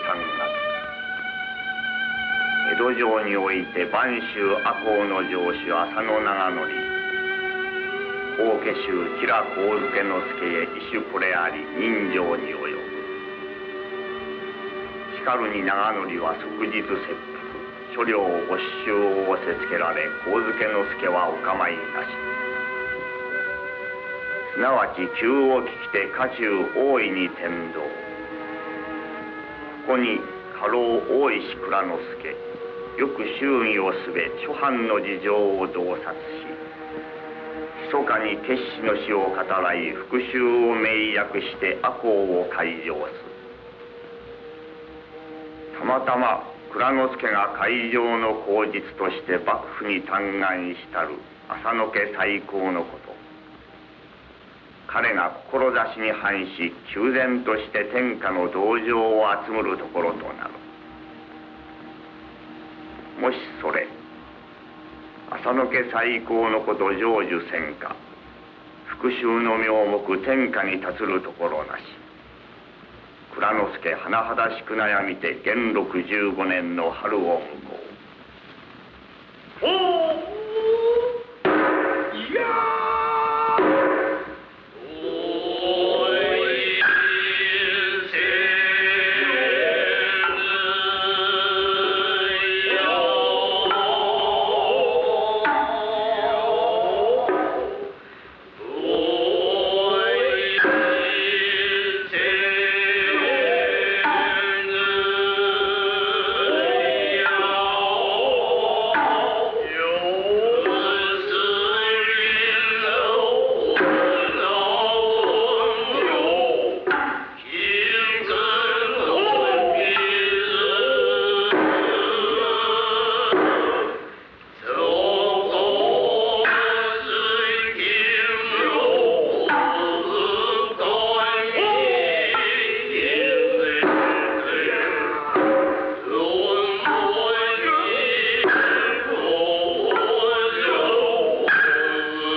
を召し抱えられたきご一心から浅野家再興のこと将軍家へ取りなしてくれるようにとわざわざ使者までよこされてのお頼みじゃ。浅野家中の浪人らはその蔵之介を棟梁といただき木分屋敷へ討ち入る企てありと聞こえるではないか。はい、手前どもにまでさようなる取り沙汰が耳に入りまする。わしがお願い申さば一も二もなく浅野再興は叶えてくだされよ。くだされるだけにわしは今はたと迷うている。政権の教えに先祖の祭りを絶やさぬをもって行動の第一とするとあるが、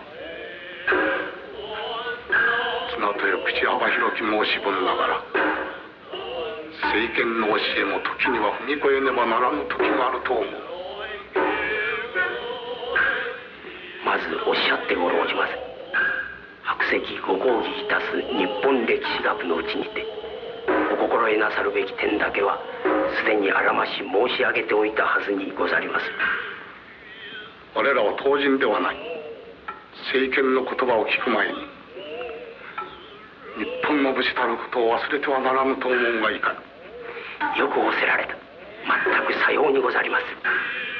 何事もまず侍心第一、その上にて政権の教えに従うべきでありましょう。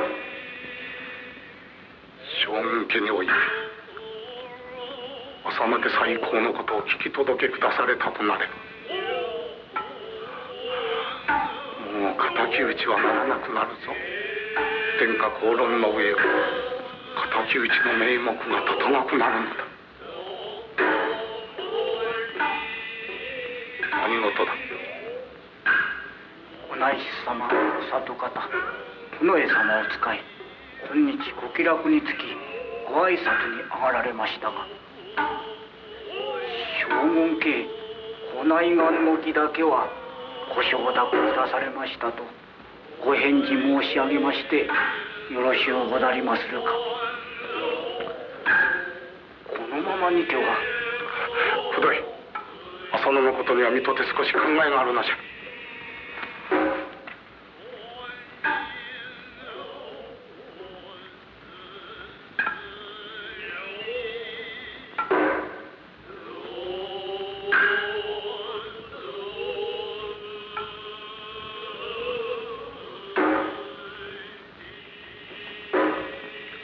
兄さん。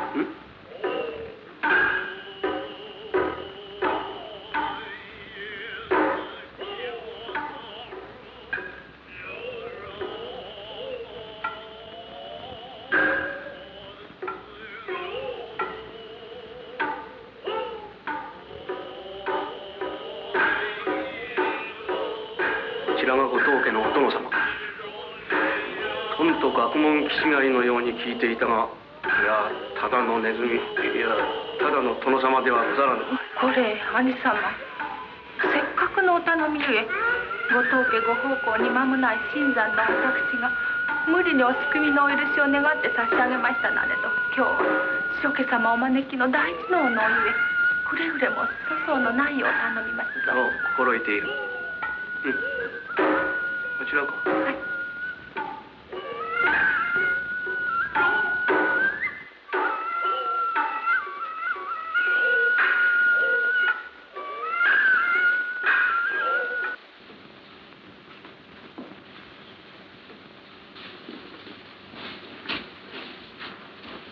そこだもん。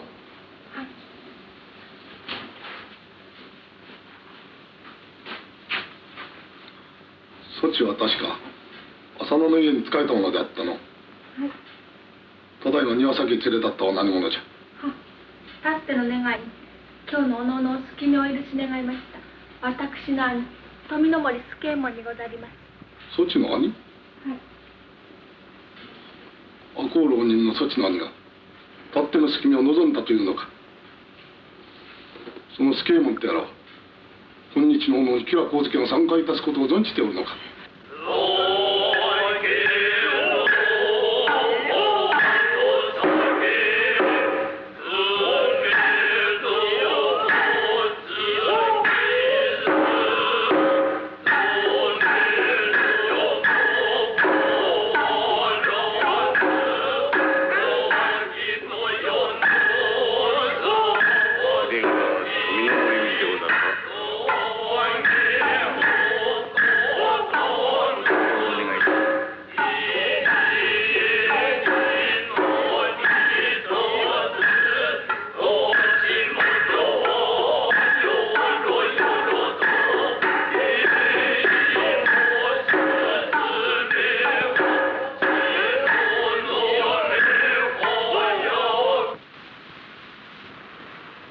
助右衛門と申したな。そちは浅野家でどれほどのご恩になったものじゃ。いや、ほんの微禄者にて人数に入るほどのものではござりません。おう、浅野家では200石を微禄というか。お使い官を務め諸家へ使いに立たせるほどの侍を浅野のお家では人数に入れんのか。そこは遠い。まず上がれ。杯を取らせよ。ご用にござりませずばどうかおいとまのほど。まあよい。話せ。そちの望む隙見、本所編の者の3回まではまだだいぶ時刻がある。それでも上がって杯をもらう気にはなれぬか。上がりますまい。お大名様方から窮屈にいただくごちそう酒は飲んでもあまりうまいものとも存じません。おお、これはズバズバ物が言えてとんと面白そうな男じゃ。上がりたくなければゆるゆる話していけ。助、キラと申す悪ネズミか。いつまでも本所あたりの溝川にまごまごしていると思うはそちどもの誤り。この悪ネズミ、いつ百里も遠い米沢というところへ逃げ出そうもしれんのじゃ。いや、では米沢15万石、上杉綱則のご隠居様に化けて式藩検診以来養いきたった米沢侍に守られ、極楽隠居の身となる日も遠いことではないぞ。その時牙を噛んで米沢城を睨んだとてもはや時が遅いのだ。ここはあなた様のご天打ち、何なりと好き放題なことをおっしゃっているがよろしゅうござりましょう。なるほど。これでは山科にいる大石とやらも世話の焼けることであろう。腹の中では何とでも言え、今に見ろと思っているであろうが、わしの目から見ると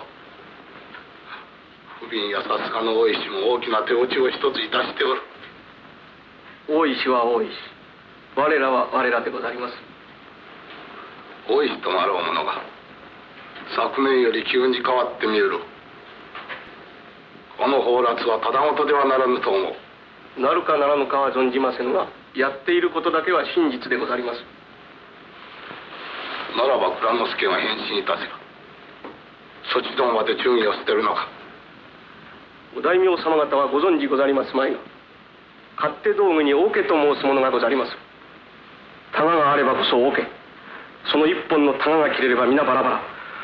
一枚の板切れに水を汲めとおっしゃってもそりゃ無理と申すものでござりましょう。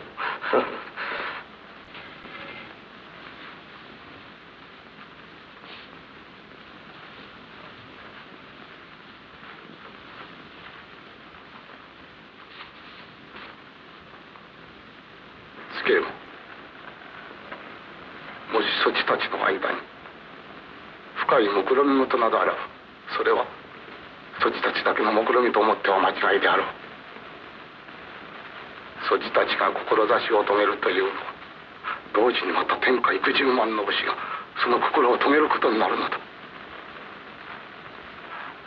わしはその邪魔をしとうない。また邪魔しては侍としてのわしの道が立たん。己の侍心をもって人の侍心を立ててやるのが武士相見互いの情けというものだ。お暇人はいろいろお暇なお考えもなされましょう。助も、わしは一位の戯れ心からそちに尋ねているのではないぞ。元禄の絵文字をがね、侍心地に落ちた今、わしはそちたちに頭を下げて頼んでその企てありと聞きたいのだ。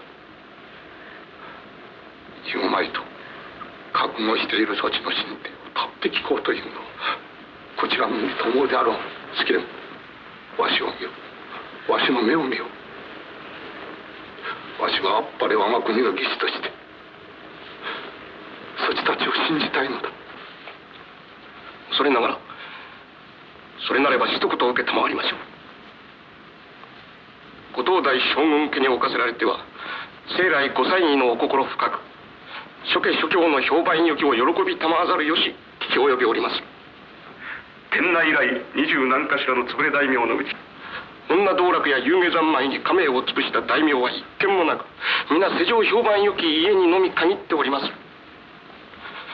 去年3月、手前詩人匠の神ご城内において人情の折、あなた様にもご途上をあらせられたるはずにて、その折の片手落ちなる公儀ご処分をご存じないとは申されますまい。手前詩人は即日切腹、所領断絶恩愛で吉良殿には何のお構いもない。それを見て見ぬふりを遊ばしましたのはご政治向きに立ち入り天下に対し野心ありと公方様のご邪推をお受け遊ばすのをお避けなさるためと申し上げましたならば。かすみがさねの顔。待て助よ聞こう。いえその後をいえ。その折家康公四代の御孫に渡らせられるあなた様よりただ一言の御口添えたまわらば手前自身長則はよもや無里派のような死に方はいたしますまい。それを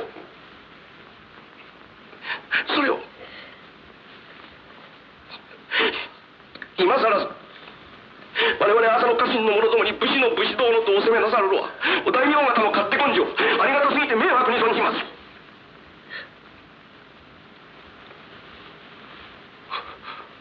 なるほどそのはずなことじゃ。助そのことはもう遠まい。仮にも大事の企てある者が問われたところで断るものではないのだ。またわしとてそちの言葉通り尋ねられる義理ではなかった。それにしても困るのは京都この絵関白家よりの頼みだ。蔵之助を召し抱えられたきご一心より浅野家再興のことわしより将軍家へ願い出るよう今日も厳しいご催促なのだ。助大学再興をはじめ大石蔵之助より諸役人の間まで願い出てあるのだ。もしめでたく願いが叶えばそちがいかに思い詰めればとて我が焼きらげ敵討ちはならぬことになるのだぞ。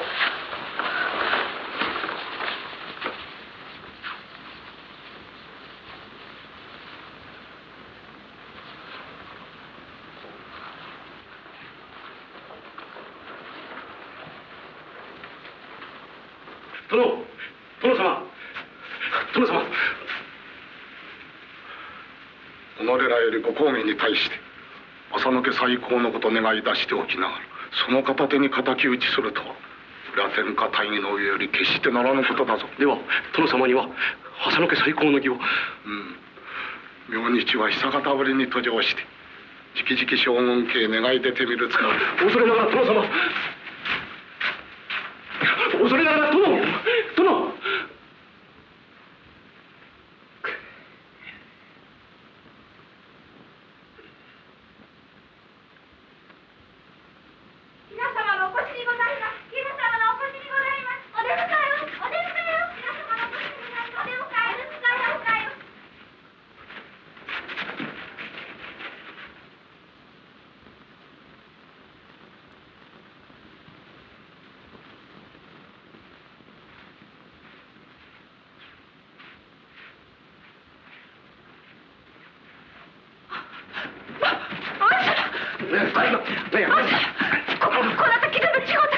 話せ妙に砂と横をこと上あらばもはやうちに打たれぬ気は小助の好きだ。今この御殿を先にされてはいかなことにももったいない。今月が他に地はないのか。話せ小助の助は畳の上で死ぬのだ。ここで一年遂げずば今日そなたとて浅野の家に今日のある身ではないか。止めんだ。撃たせます。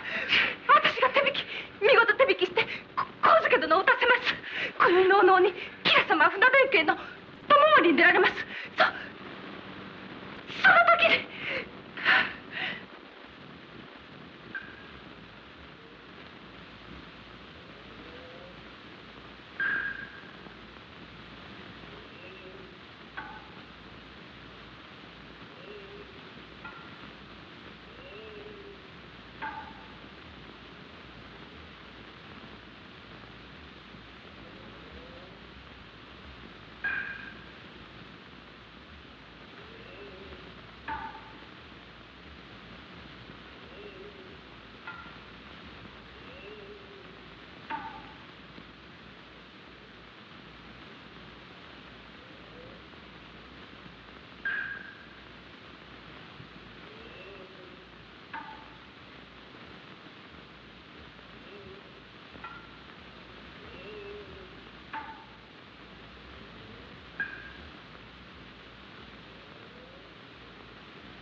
見逃し吉良を佐々木か大田脇蔵之助はじめ一味同士の者ともあって身体に迷わせる気か。お見逃しくださらずば不本意ながらあなた何誰かへの容赦はない。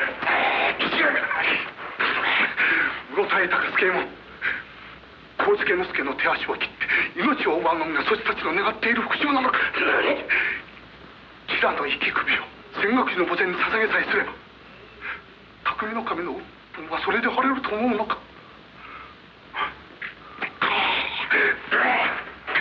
なぜ己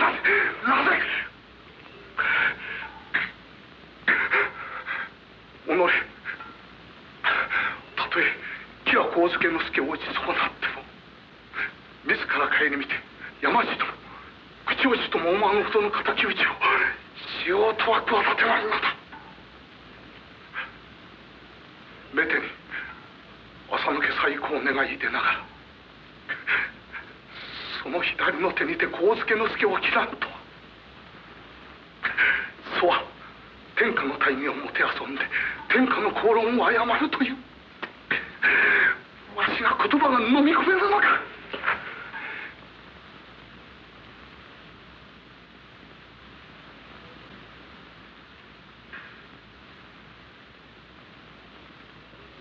さすがは蔵之助時の拍子に願い出た浅野家再興にその心を痛めながら昨日島原今日祇園と苦い苦しい酒を飲んでいるのだ。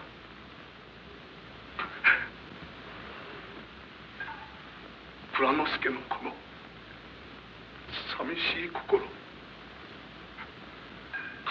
しい心そちたち不学者には察しられることではないのだ。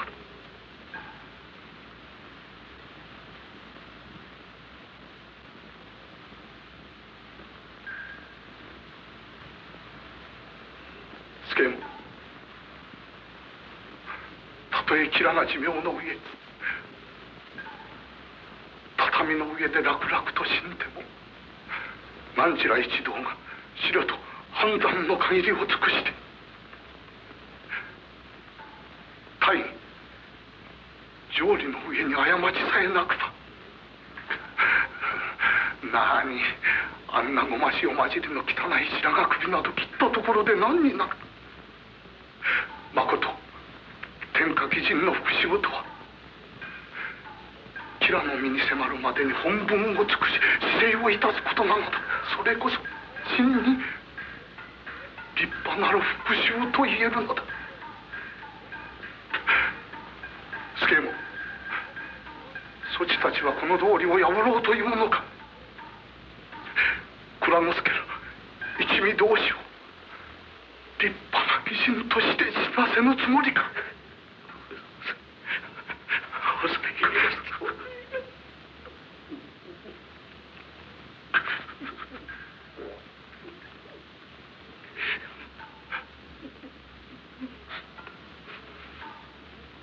お友森の出じゃ。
決まりましたぞ。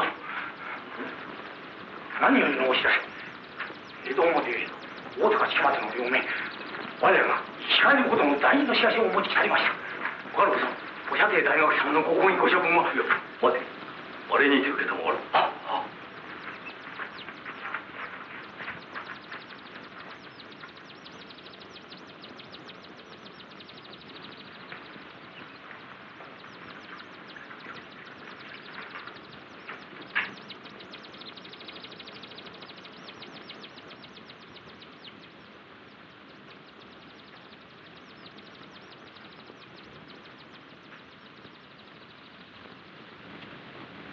受けたまわろう。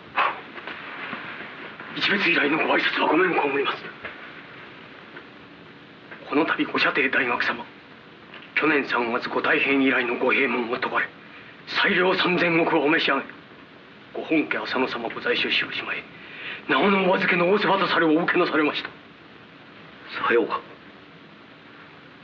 押し込めのご沙汰が大学様、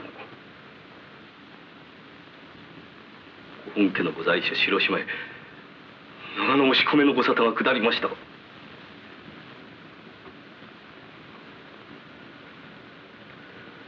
さようか。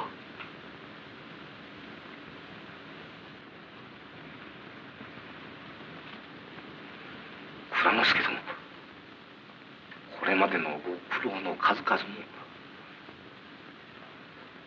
これにて。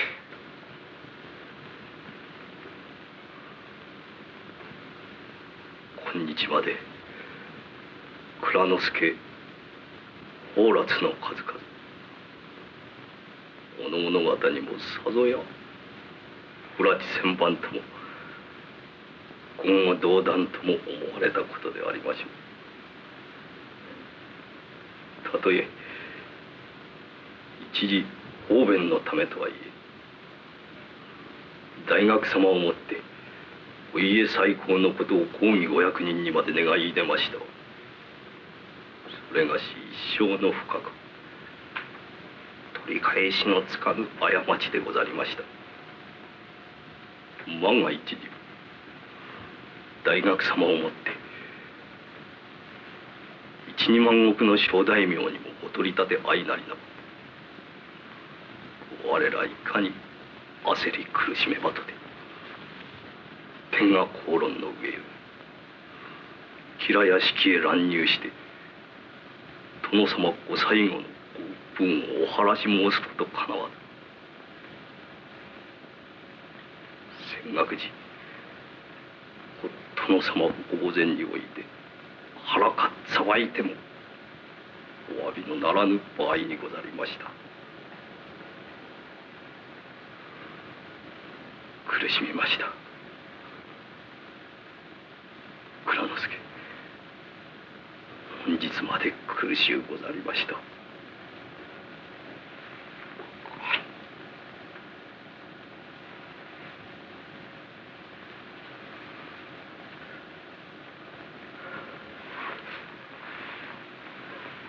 蔵之助殿、本日となれば天が晴れて。はい。この上は御敵吉良上野介殿、たとえ上杉15万石を後ろに切るとも何の恐るることはござりません。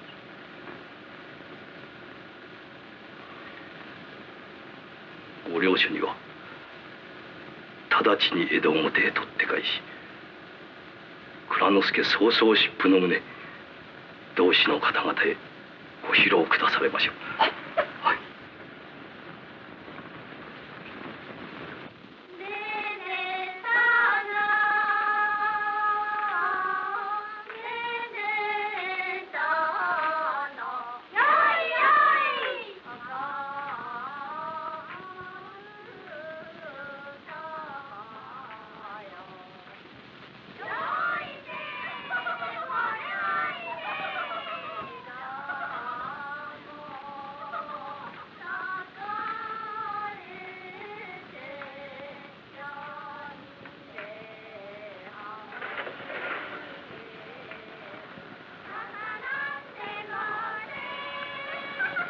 霊光院様ご命日というにあの騒ぎは何事でありましょ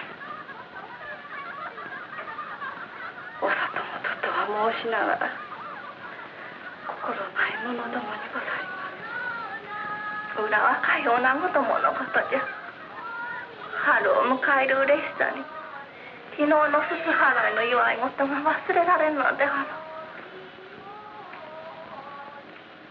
あらわはお殿様にお仕え申しておればよいの。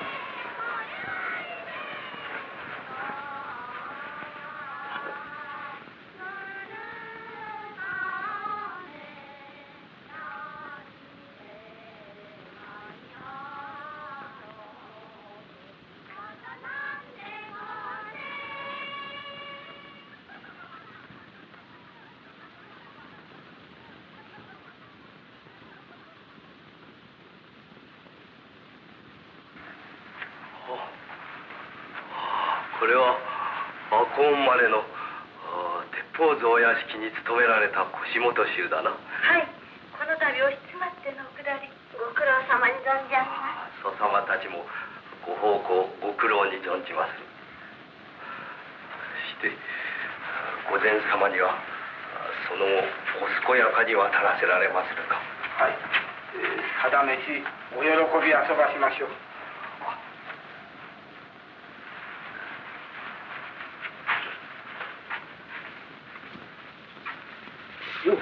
五太夫殿、御前様にお取り次ぎくだされ。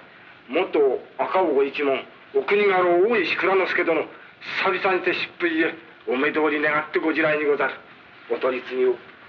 内合さん、はい、こなた奥家老としてこのような才能ご一存になされてよいのでござるか。わざわざお目通りを願い出たる者を無下に断りもなりますまい。お取り次ぎ願います。いや、なりません。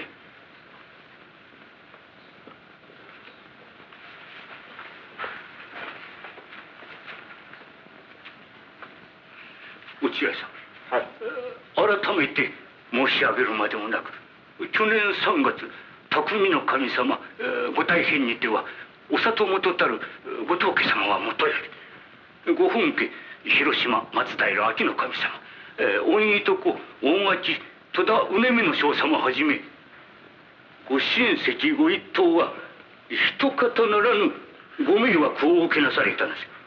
この子にもとうとうお役お取り上げになった旗本衆もあるのじゃ。これ御前様へのお取り次ぎまかりならんぞ。この上浪人たちが上野之助様に狼藉を働くようなことがあってはまたご当家なども御前様の縁によってどのようなご不審を受けるとも限らんのじゃ。栄最高の望みも絶えた今日またぞろや年の暮れを見かけての東下りをいたされるとはなんとも合点のゆかぬこと。御前様お目通りを許した後こういうよりお家に何時がかかったら何となさる気じゃ。祖様御前様好きとして先方お屋敷にもお住まいなされたゆえこのお計らいでござろうが、お里方とはいえ三好浅野家大事のこの渋川にはお取り次ぎはできません。落合殿、蔵之介殿はいずれにおられる。はい、こちらに。御前様お目通りお許しにござります。戸田様お待ちくださいませ。御前様お越しにござりまするぞ。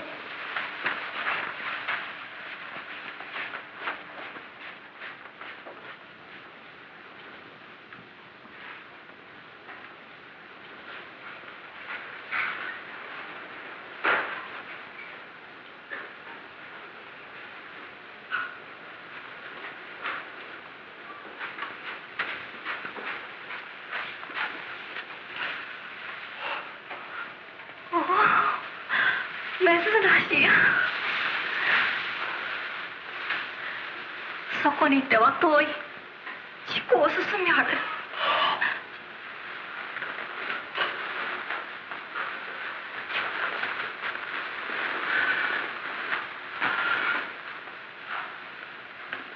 江戸お国表と所を隔てて久しお目にかかりません。もはや3年ぶりになりましょうか。お健やかにお変わらせものと申し上げたいところながら、何事も変わり果てたることばかり。ご心中のほどご推察申し上げます。そなたもご大変この方引き続いての心労のせいか、どことの思やつれがして見えます。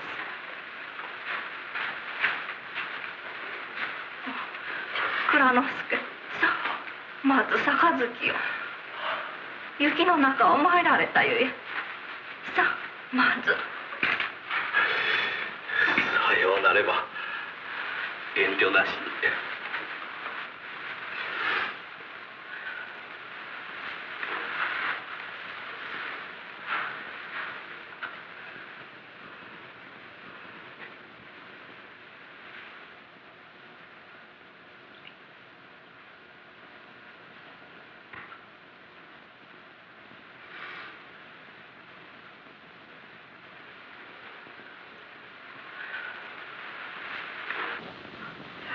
今一つお重ねなされます。いや、拙者酒好きは評判ながら。ならお魚なりともめでとう敵を鳥魚にござります。これは痛いところに触れられましたがこの頃の説教をかけてのご疾風はただ一通りの御用とは考えられません。いや、浪人しては侍ほど惨めなものはありません。どうやら見過ぎのなるものは数おるばかり。あとはお歯打ちからし見る影もなくすり切って妻子眷属の路命すらつなぎかね、暴力せよの言い訳せよの何のかのと無心を申してまいります。一度はお家の家老と呼ばれ、殿様を口真似もいたしたものゆえ、知らぬ顔もならず是非なく疾風いたしましたるところ、決起に流行る者がこの気を外さず目指すところへ押し寄せよと流行りきって騒ぎ立てます。これも考えれば、このままやみやみ活営しすよりは、せめては仇討ちなどいたして世の人口にもかかろうという悲しい性根。蔵之助、女わらわの差し出るところではないが、世間の噂では幸助様には来春雪解けの頃を待ってご本家上杉様の国元米沢のご城内に移ってご隠居なさるということではないか。あ、それは私も聞かぬことではありません。吉良家にてはとかく我ら浪人を王子を恐れてさまざまと魂胆を巡らしていることと存じられます。ご家老には幸助殿、厚の多分のご隠居させるおつもりでございまするか。蔵之助殿、では15万石のご城内へ逃げ込まれたら何となさります。今ならばただ吉良屋敷へ討ち入りさえすれば。蔵之助殿。そうはいきませぬ。なかなか世間というものはそう一本やりには参りませぬ。それではご了見が違いませんか。武士たる道にその気はいたしませぬか。小助之助殿はご老年のこと、今日にも万一のことがないとも限りはいたしませぬ。江戸在住の者にも堀部屋兵75歳、狭間喜兵68歳などと明日をも知れぬ老人の者もおりまする。それまで案じていては。弁公に任せてこれと言いくるめ、まこと志ある者の決心を鈍らせる口はこれ。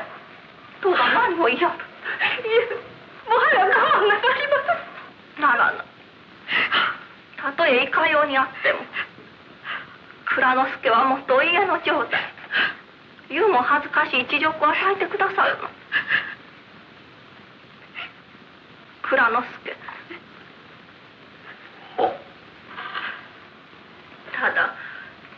今となっておいとしいのはことの様じゃ。ただ一旦の短期よりその家その身を滅ぼした上残る家中の面々まで浮世三害の苦労をさせる匠の神殿は後先思わぬ漬物といよいよ松代まで世間の口の歯にかかって笑われ者になります。それははばかりながらご切腹の見切りかねて知らせたくは存じながらその意図がな定めて今日のことを聞かば不審にも存ずるであるとの言葉を承っておおこれは誰よりも国表の蔵之助一人わざと伝えなされた大事なご一言と今もって深く心に刻みつけております。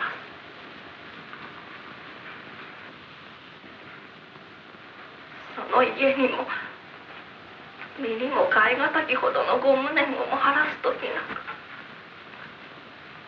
四条下々の口の歯にかかりそこつものよ男女者よ世の笑い草にならせられるのがお身のご不徳とは申しながらおいとしゅうてなります。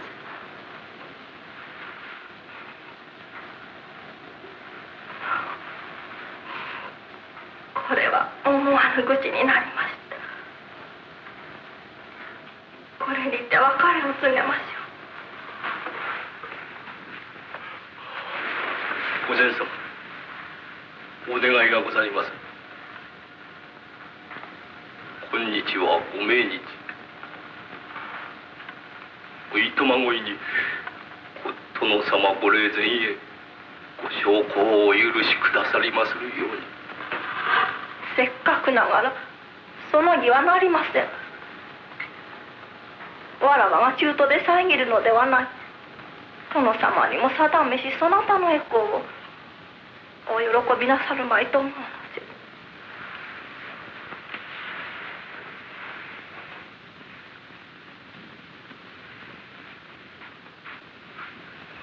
戸田殿これは蔵之助が浪人暮らしの退屈しのぎに連ねましたる拙なき腰折れ歌にござりまする。御前様御つれづれのお慰みにもご一覧願われますればかたじけなく存じます。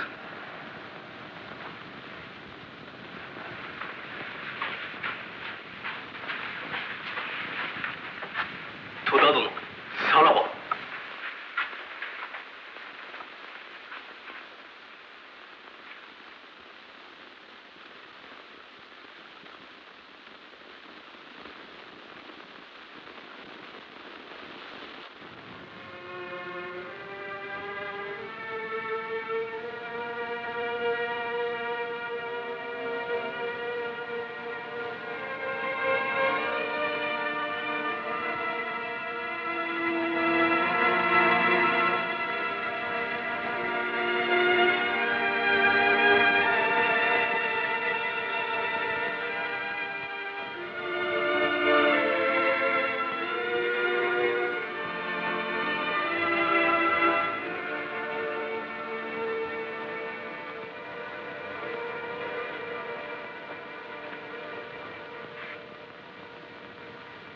御前様お休みでござりまするか。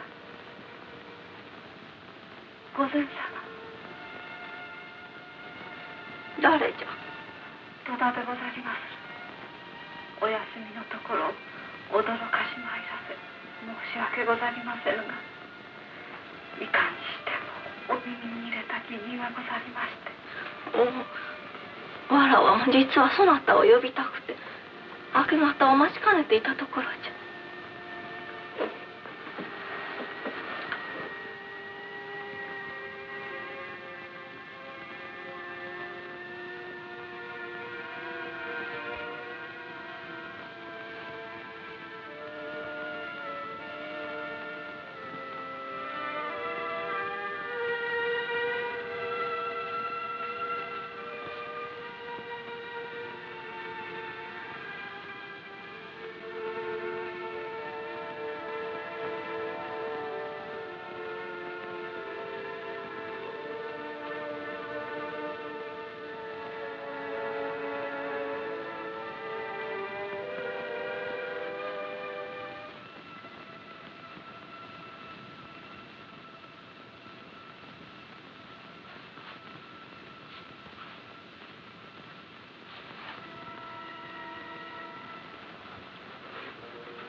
お休みにならなかったのでござりまするか。未練なものと笑うてくださるの。昨日蔵之助の様子、何としても合点がゆかず、ゆうべよりまどろむ気にさえならず思案に暮れておりました。あのように拉致もないことを申して我らを悲しませるため、わざわざご命日をかけて参ったものとは思われません。蔵之助はそのような男であるはずがない。そのことでございまする。蔵之助様お別れの際に、御前様お連れ連れにお見せしてくれと渡されましたるこの複雑罪、下手なごしおれじゃと申されましたが、それやこれや何か私も気にかかり、よもすなら考え尽くしておりましたなれと。早速に開けてくださらぬか。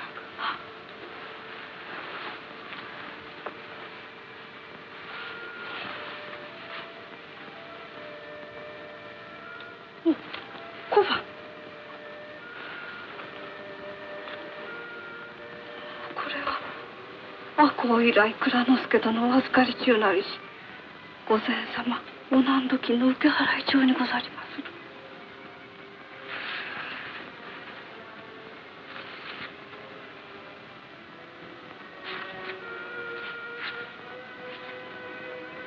蔵之助殿以下旧ご家中の方々がいろいろのおまかないに供されたる様子にござります。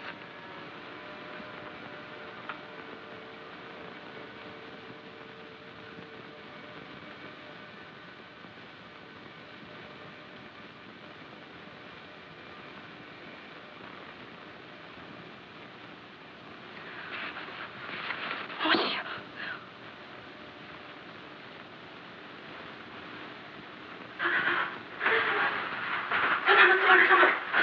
何事じゃ。戸田の局様。何事じゃ。はい。ただいま大表より先ほど異様のいでたちをいたしたる者、雪の御門をどんどん叩いて、これなる書状を油紙に包み投げ入れ、名も告げずに立ち去りましたるよし申し入れられましてござります。異様の者。これは赤穂旧御家来吉田忠左衛門殿の。何、忠左衛門が。はい、読んでください。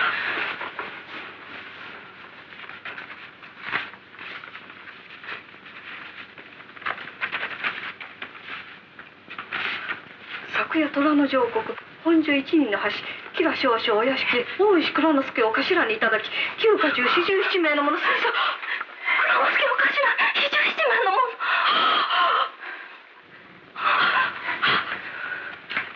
かねて手はずのごとく、一組は蔵之助を頭に表門より、今一組は大石力を頭として裏門より乱入。出会い申す者は打ち捨て申し候。上野之助殿御根間と見え申し候ところまで、討ち入り見申し候ところ、はやはやお立ち去りの体にて酔いなど引き散らし、刀はそのままこれあり候間。方々と探し候どもお見えなされず候ゆえ、そうよ討ち入り尋ね候どもお見えこれなく、お見えこれなくしましたぞか。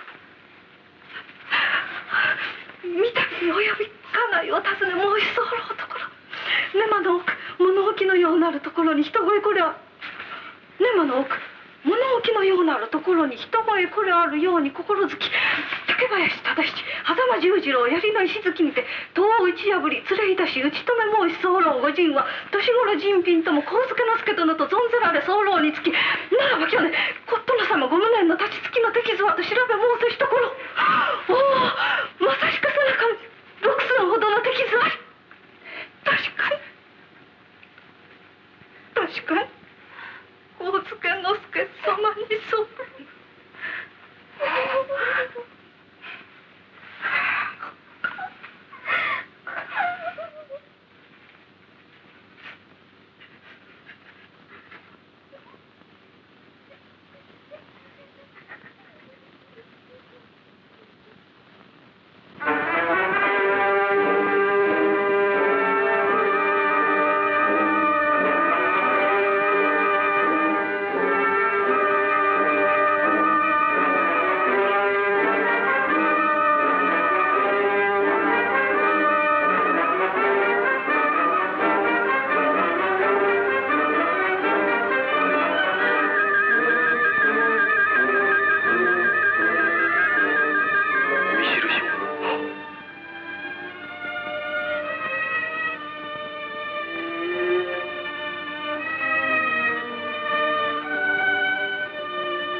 たいま御敵吉良上野介殿、これまでお供いたしましてござります。去年3月14日、ご城内松の廊下において吉良上野介殿に対しご無念の次第、お家代々のご幸恩を受け生を養い参りましたる我ら、いかにしても目視がたく一同存領を定め、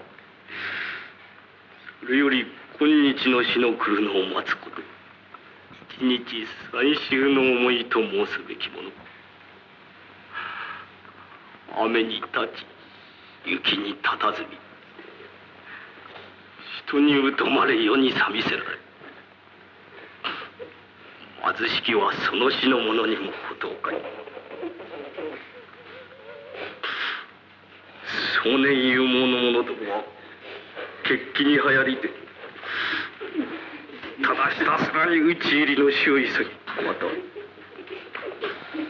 老人病衰の者どもはおめおめと寿命のために死なんことを恥恐れ、事の成就不成就よりはまず己の身を忠義のために一日も早く殺さん者と焦りはやり申し候はようように抑えとどめて、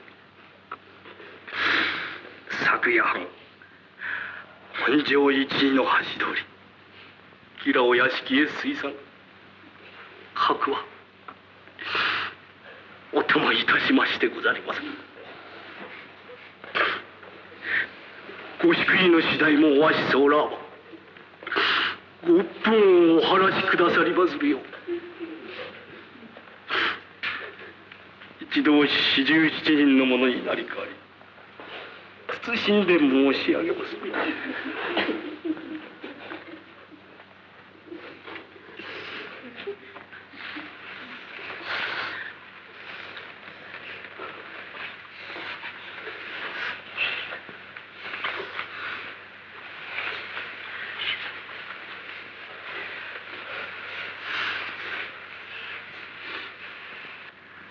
行変以来ご一同の進路、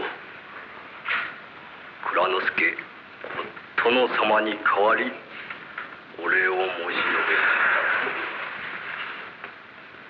述べ、身を捨て家を捨て今日までの進路、さぞやご満足におぼしめす。上は15歳より下は15歳までよく蔵之助風情の下知を守り存領を遂げてくだされた。拙者よりも厚くお礼を。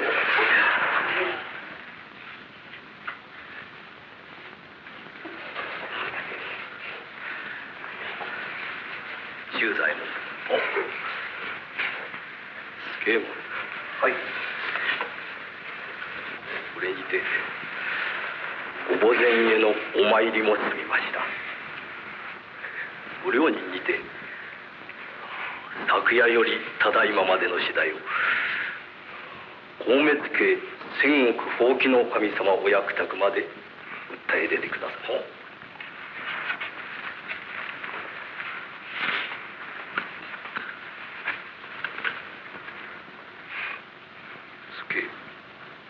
はい、どうしたんでしょ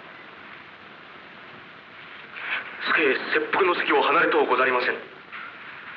この上我らに残されたるものは御墓前において腹切る一時のみ。助同志の一人としてその切腹の数より漏れとうはござりません。天の明賀にかない各めでとう本会を達した上はそう死に急ぐにも当たるまい。この場に及んで何とおっしゃられますのか。我ら今日までの苦労は赤穂武士の名を汚さぬような天下の義にかなった立パナーダ打ちを遂げたい一時でありました。今心流行るままにこの場で腹切るは安い。忠義のためとはいえ公儀の掟を破った我らは罪。公儀を恐れご大法を重んじ正しき国民の一人として国法に従わなければなりません。自ままの働きなど慎んでただ静かに公儀のご沙汰を待つのが今の我らの取るべき道かと存じます。それでこそ武士の誠が貫けるものと思うがいかがあろうか。ご家老、大目ってお役宅へ訴状の日不敬喜んで。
叶いません。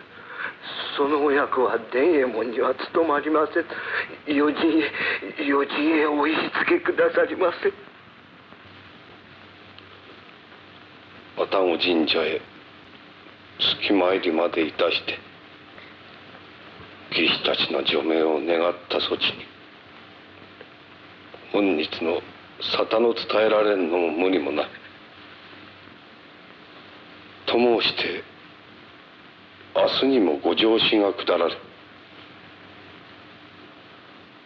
突然のことに彼らを動転さすも不憫。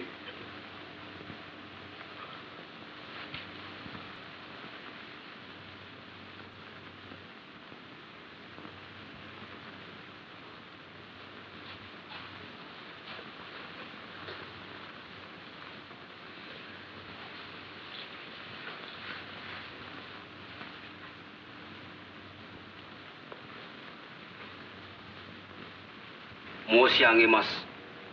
ただいま浅野様ご一門、赤坂三好様御内、ご匠の神長則様ご内室、陽前院様お使いの方が見えられ、当お屋敷お預かり中の元家来大石蔵之助以下に使わしたきよしをもってこれなる花を持参なされました。いかが取り計らいましょう。長則公夫人より義士たちへ花の贈り物。はい。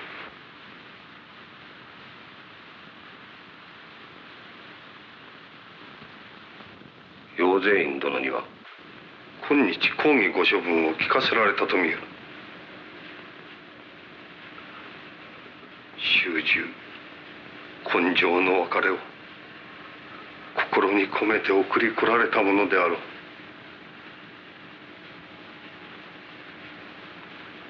さすがは女性、心憎くも優しき心ばえじゃ。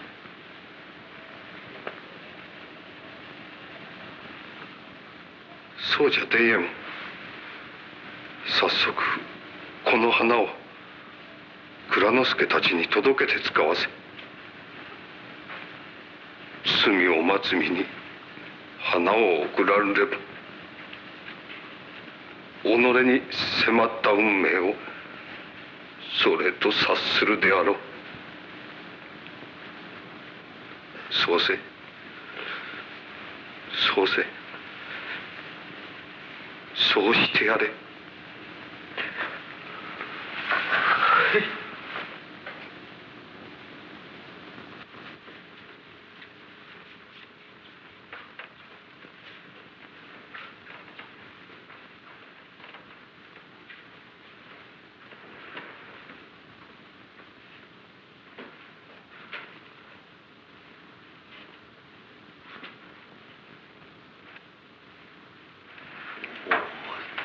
手前詩人ご内室陽善院様より下されものにござりまするか。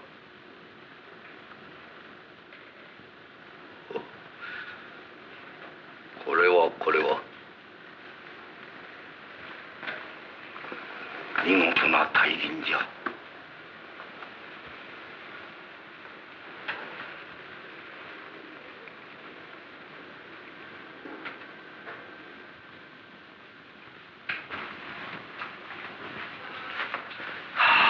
とのことに仏花を賜りましたな。これにて我らへのお裁きを察せよとのご当家お殿様のお心入れにござりましょう。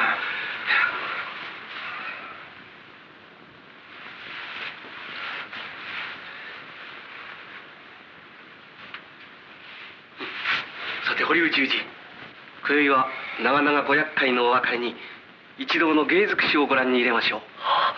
それは時にとって何よりの至宝。おい世左衛門、本石第一の巧妙手柄をつかまつろう。面白い。赤羽源蔵一世時代お目にかける。いや、拙者の小唄が第一の呼び物じゃ。あまり騒いで上の間の年寄りどもに叱られはするか。何の浮世のアホじまい、この世の叱られ納めじゃ。支度じゃ支度じゃ。それか。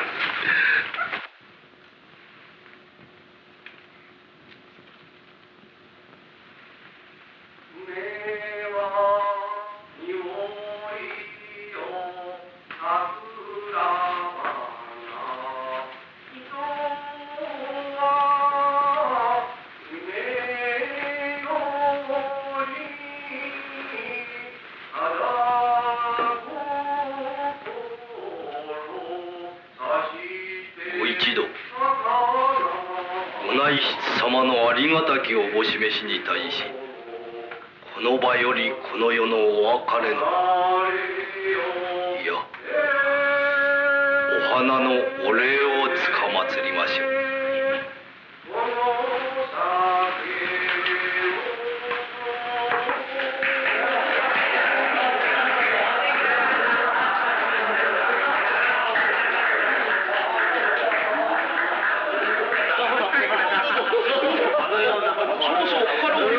原氏の乱舞をお見せなさらぬという方があろうか。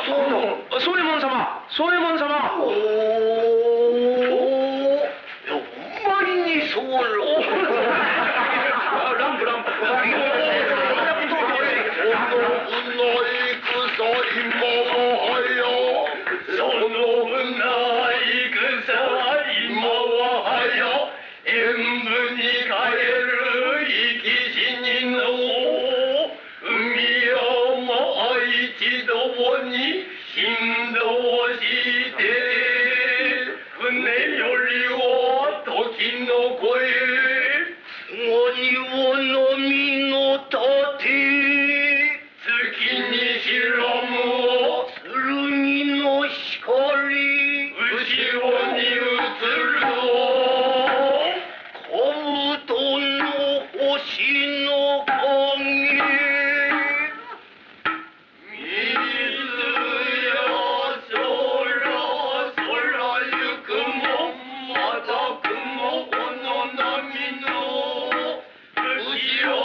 十郎だ。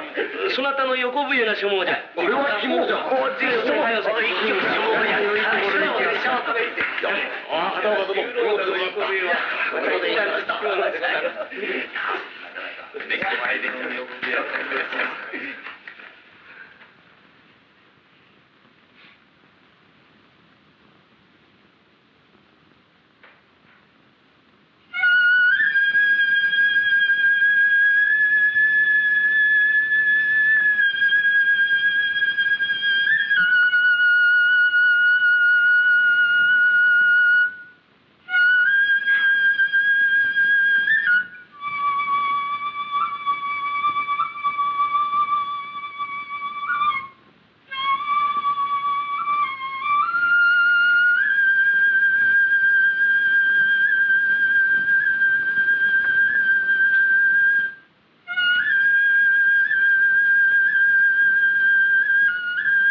蔵之介様。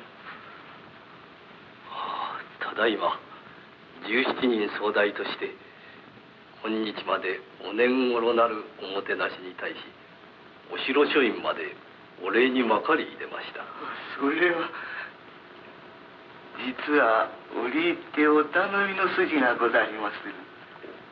ではお茶など一つ賜りましょう。どうか。これそこなものお茶の用意。もはや何事も拉致飽きそうにて祖様もいよいよお役のあれにござりまする。長々一方ならぬご君子のほど。家中一同言葉もござりません。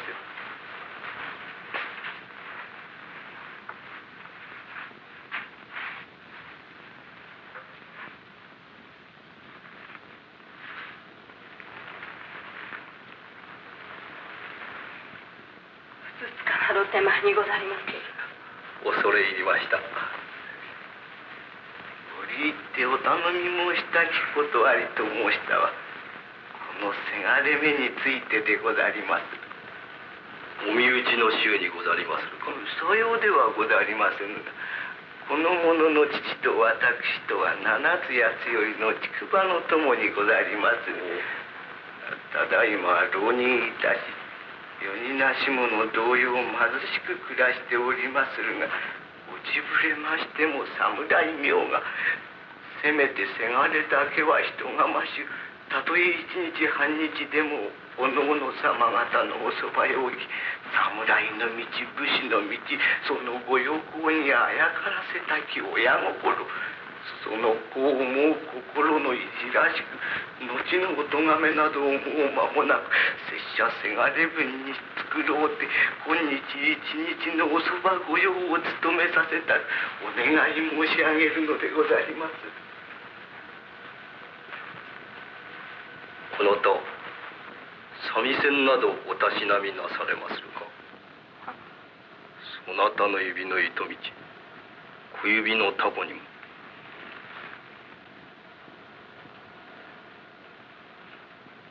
や、お小姓勤めのお稽古にごランプなど少しく習いました。堀内殿、せっかくの心入れながら、これはお見合わせある方がしかるべく存じます。何故の作り事か、その内情は存じませぬが、ちと戯れが過ぎましょう。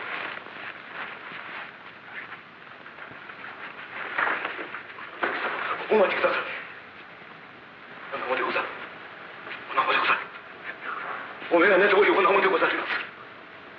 が、彼が女子の身としてあられもない男姿に身をやつし、小姓勤めを願いまするが、自身見捨てがたき義理ずくめ、よんどころなき早いなのでござります。女に用なき武士道だて、誰か一人分けて近寄りたいものがあるのではありませんか。はい。お叱りは申さぬ。申しておみやれ。誰じゃ。誰じゃ。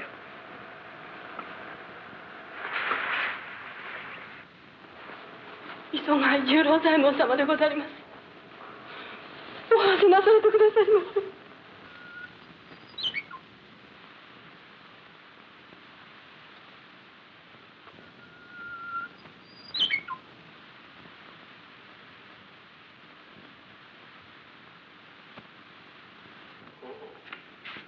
ウグイスももうこれが聞き納めじゃの。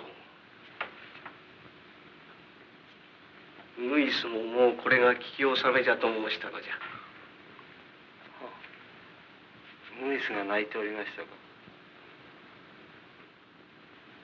十郎座、それほど心にかかる人のことなら一度文を使わしたらどうじゃ。いくら悔やんでもあの世からの文のやり取りはかなわぬぞよ。私一人そのような敵を偽って近づくための方便に使った女のことなど本もたした今日何とも思っておりません。たとえ方便にもせよ執念の約束までした女の心も思ってやれ。助様、死に祝いに臨んでまでのお下げするやをお許し願います。若いに似合わぬ固いことを言うやつやのう。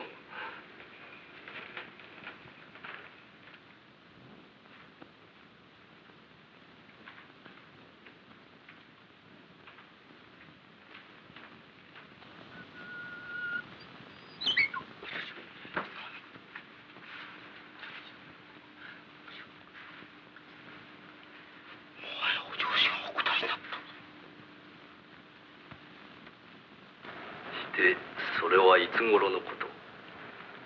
昨年7月の頃お申し入れでございました。十郎座殿には吉良家お屋敷ご探索の任務をお引き受けなされ、いろいろご苦心最中であったことを後にて承知いたしました。その頃彼は吉良屋敷の内証を取り調べ中にて一人見住まいにては人目に立つゆえ心ならずも遠辺を求めいると京都それがし方までにも書面がござりました。十郎座殿の申し状に拙者も侍となる上は乗り馬の一匹もしかせ槍の一筋も立てる身になりとうござる。そこもとにご依存なくばぜひ婿入りしたいと神帝を表へ表してこれの父木之進への頼みでござったという。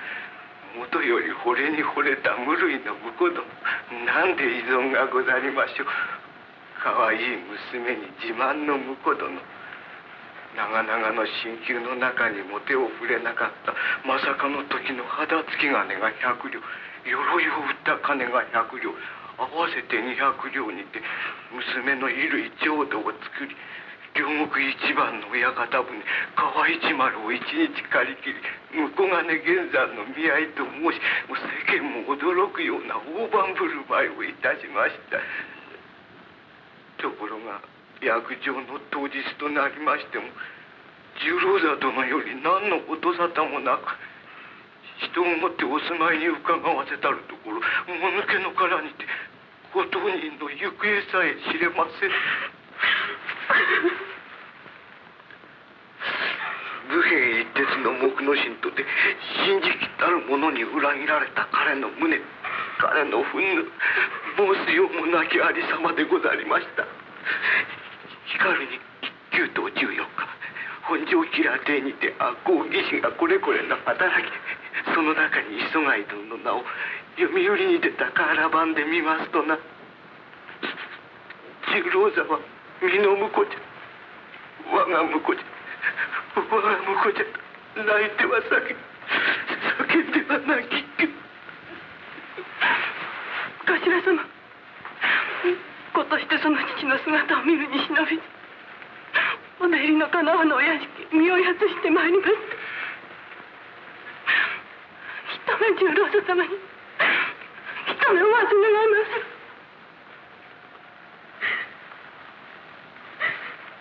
して十郎座に会おうと言われるは世間の評判に共に酔うたのではありませぬか。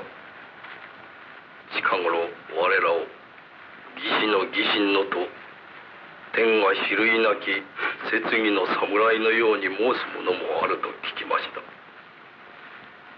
一旦の乙女心より今となっては恨みも忘れ憎み心が裏返って懐かしゅう思われることがあるかもしれぬが、それは一時の浮気心というものじゃ。いかに考えても十郎座はこなたたち親子を売り後足にて砂かけたる憎いわろじゃ。憎まば一年後々まで憎まっしゃるのが本来じゃ。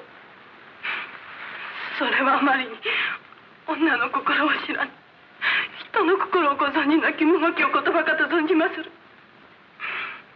今の私にはただ一つ、女としても人としても知っておきたい知事があるのでござります。十郎座様のご本心が知りとう存じます。お頭様、私は計略のためばかりに使われ、本心十郎座様に嫌われていたのでござりましょうか。それとも心ならずも大門のため私をお糸になされたか、それが知りたい。そのご本心が真相を存じま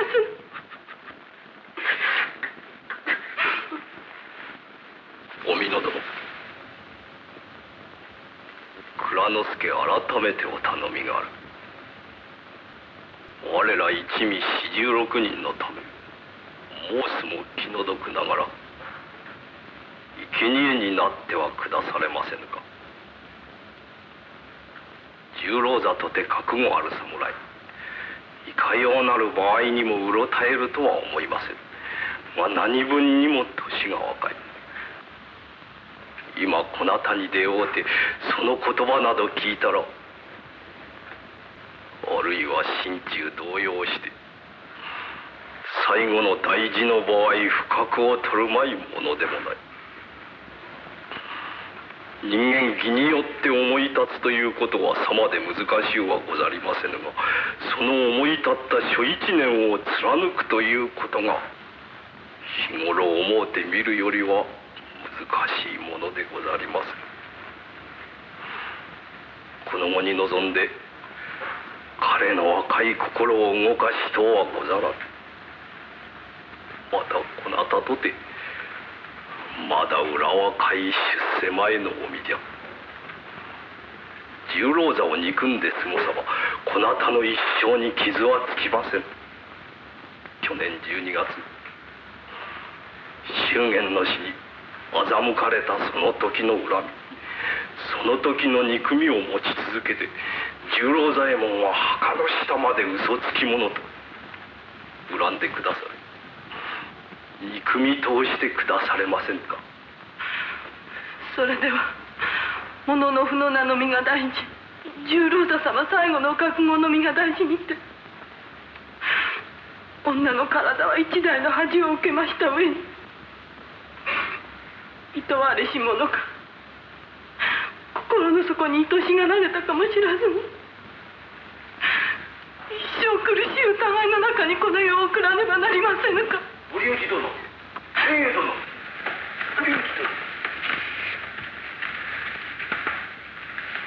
またおためだのそこじゃと。いさいは後で申す。何かご用。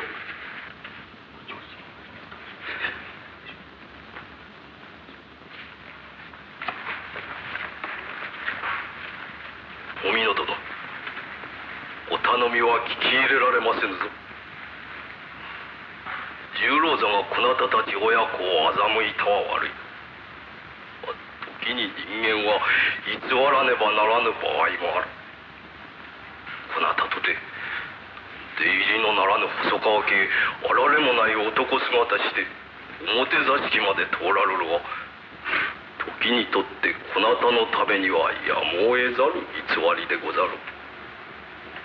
亡き昔に返すが、こなたのためなり十郎座のため。今日はこれでお帰りください。お頭様、では方便のためにはいかに人を苦しめても差し支えないとおっしゃられまするか。お頭様、お恨みに存じます。一旦の偽りをその最後にまことに変える。偽りは偽りにも終わりますまい。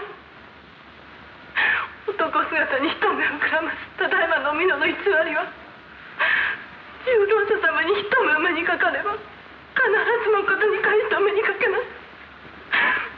十郎座様方便の偽りもお美濃は必ずまことに返してお目にかけます。十郎座の偽りをまことに返す。どうか十郎座様に。大石様、お城よりお調子が下りました。お告げご用意願います。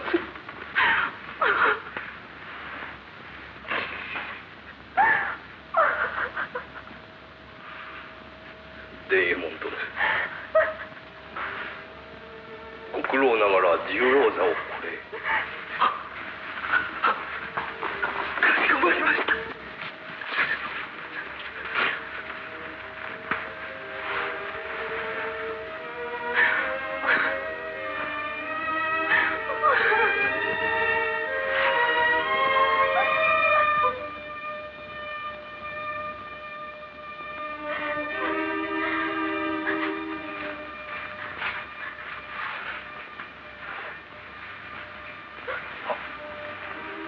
にござります。はい。お叱り中の者にござります。これ言ってごめんくだされ。十郎太様。乙女田木之進殿の息女、お美濃殿という方を存じておる。存じません。一向に存じません。十郎太様。ただいま5分前より当屋敷へお上司が下られました。そのことではない。お美濃殿の身の上を尋ねているのじゃ。存じません。ご家老さん、皆もお待ち申しております。かようなことにお関わりなく、ご最後の時から存じます。ごめん。待て十郎だ。ご家老さん、ほどのお上司。それがうろたえるというものじゃ。十郎だ。お主の懐中の花紙入れ、それを出せ。その中に紫のふくさに包み、音の爪が一つ大事そうに収められているはず。その爪の金巻への縄文が見たい。出してお見しゃれ。十郎さん、はじめ上の間にいたお主を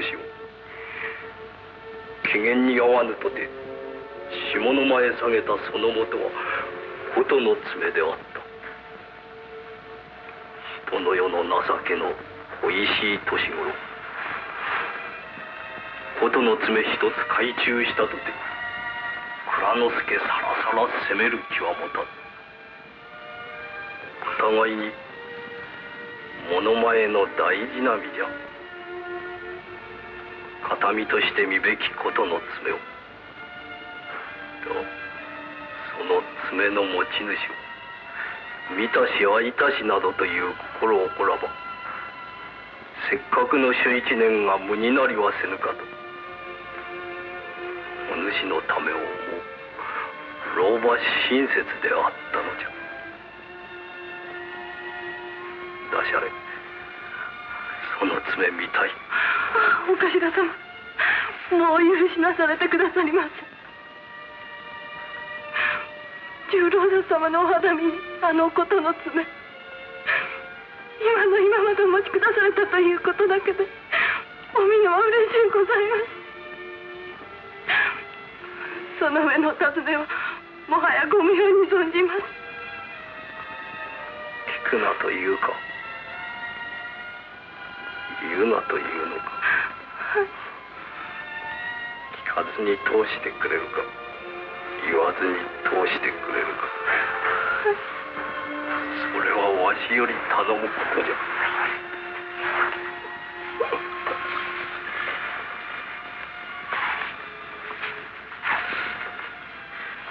十郎太様。ご神父木之進殿にも十郎座は婿に相違ござらぬ。婿でござると申し上げてください。はい。お美濃殿、さらば。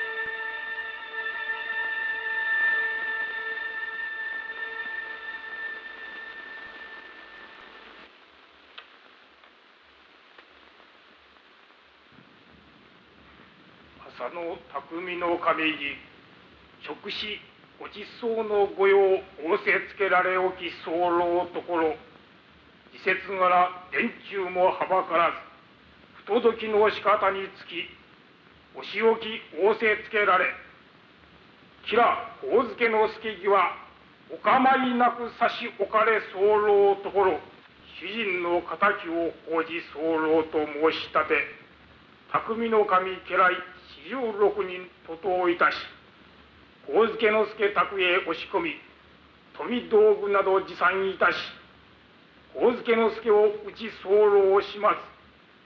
公儀を恐れず候断、重々不届きに候。これによって切腹放し作るものなり。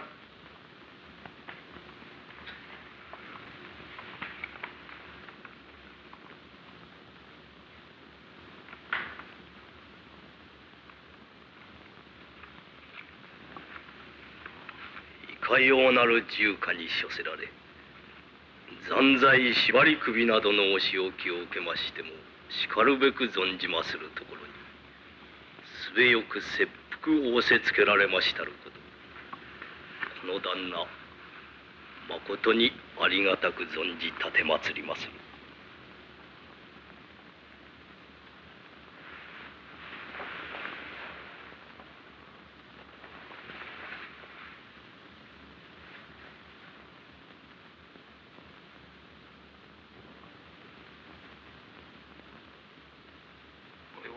役事を離れ自分一存で話を置く。吉良上野之助せがれ左兵衛之助殿は領地お召し上げ、家名断絶。その身は信州諏訪秋の神へ蟄居お預けのことと相なった。よじながら申し添えておく。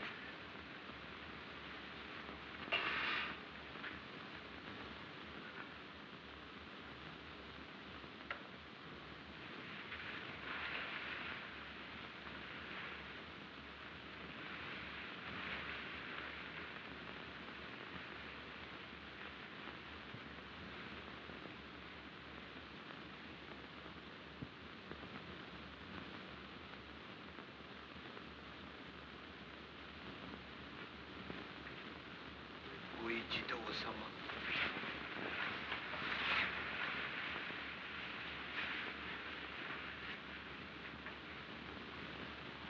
主人綱とし総領内儀、よそながらおのおの様方に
主人こと主樹五郎砕かれました甲斐もなく、今日の始末は残骸やる方もの思われます。ことここに及びましてはもはや先なき次第、有し義士のご本分心静かにおしたくあられますよ。主人言いつけのままお伝えいたします。指導受けたまわったか。9郎以来今日まで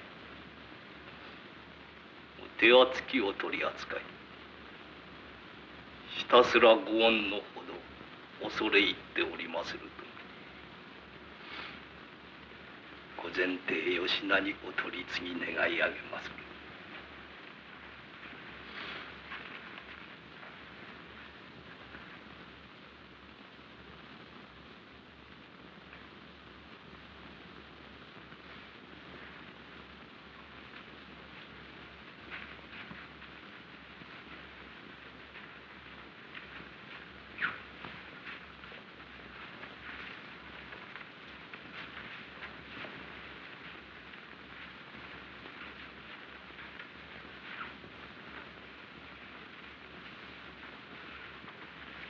ご一同様に当家よりお引き出物にござります。ゆるゆるお支度願わしゅうござります。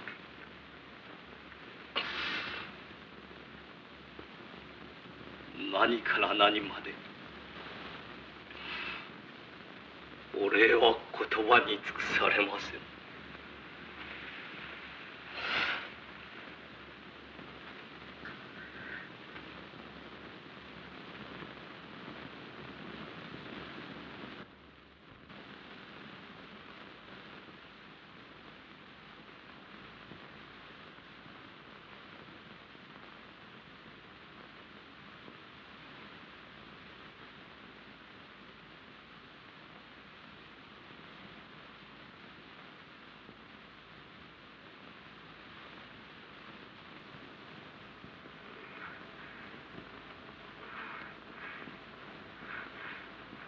ご一同様、お頭様。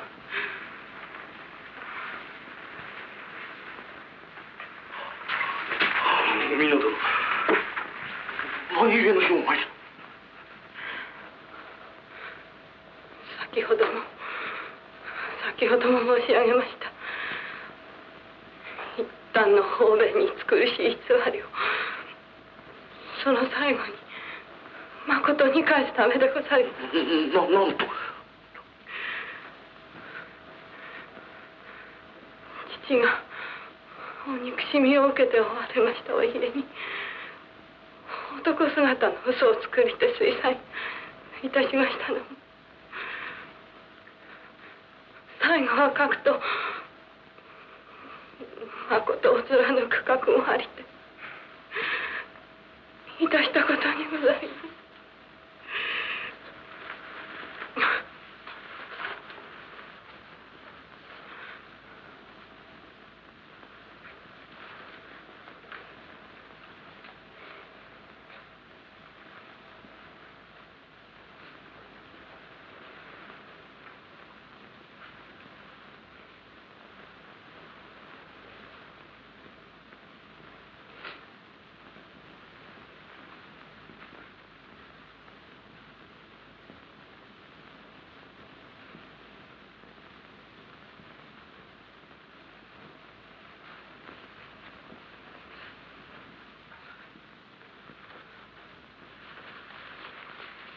美濃殿。十郎さん、誤ったことをした。実は同役村井源兵衛よりそれとなくそなたの今日の次第を殿様のお耳に入れたるところ、元より騎士ごひいきの殿様ゆえ磯貝殿の口をことごとくご感服遊ばして木の神へのお怒りも解き乙女田の家を再興するようご帰参がかなったのじゃ。お医者を呼ぶぞ、清しかと思って。いえいえ、おじ様、ありがとうございますが、それでは偽りが偽りのままに残ります。私の自害を聞きますれば、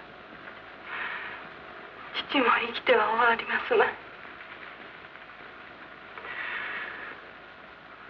乙女田の家を断絶してこそ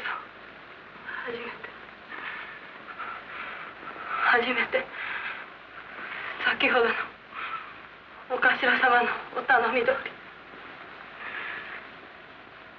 り46人の忠義のお方のために私ども親子が喜んで生贄になれるのでございます。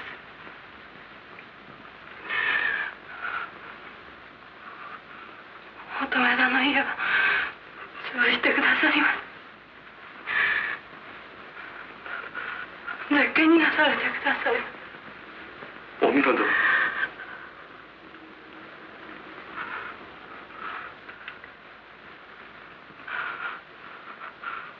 お心静かにご切腹願います。細の後より参りまするぞ。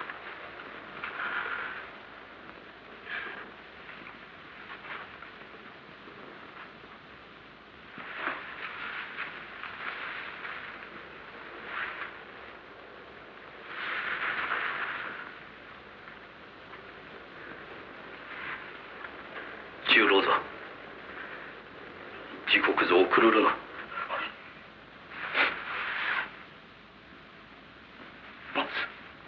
や、お主行け。蔵之助は最後の一瞬時のその時まで一同46人の足取りを見届けねばならぬ役だ。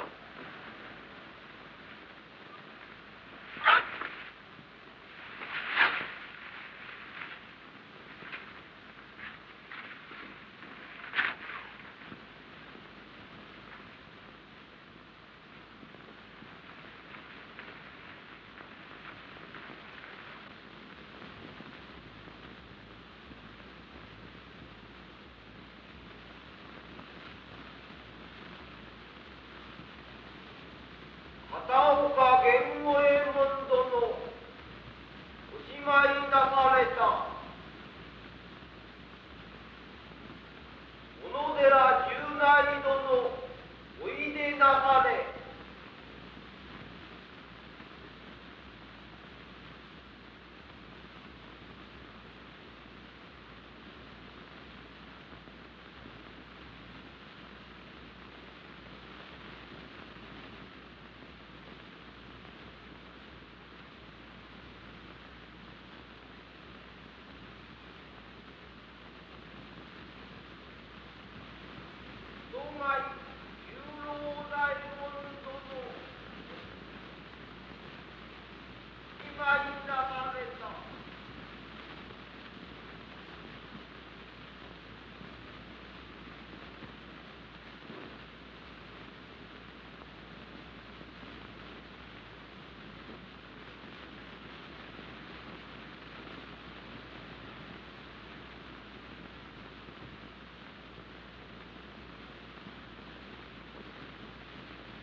吉田十左衛門殿、おしまいなされた。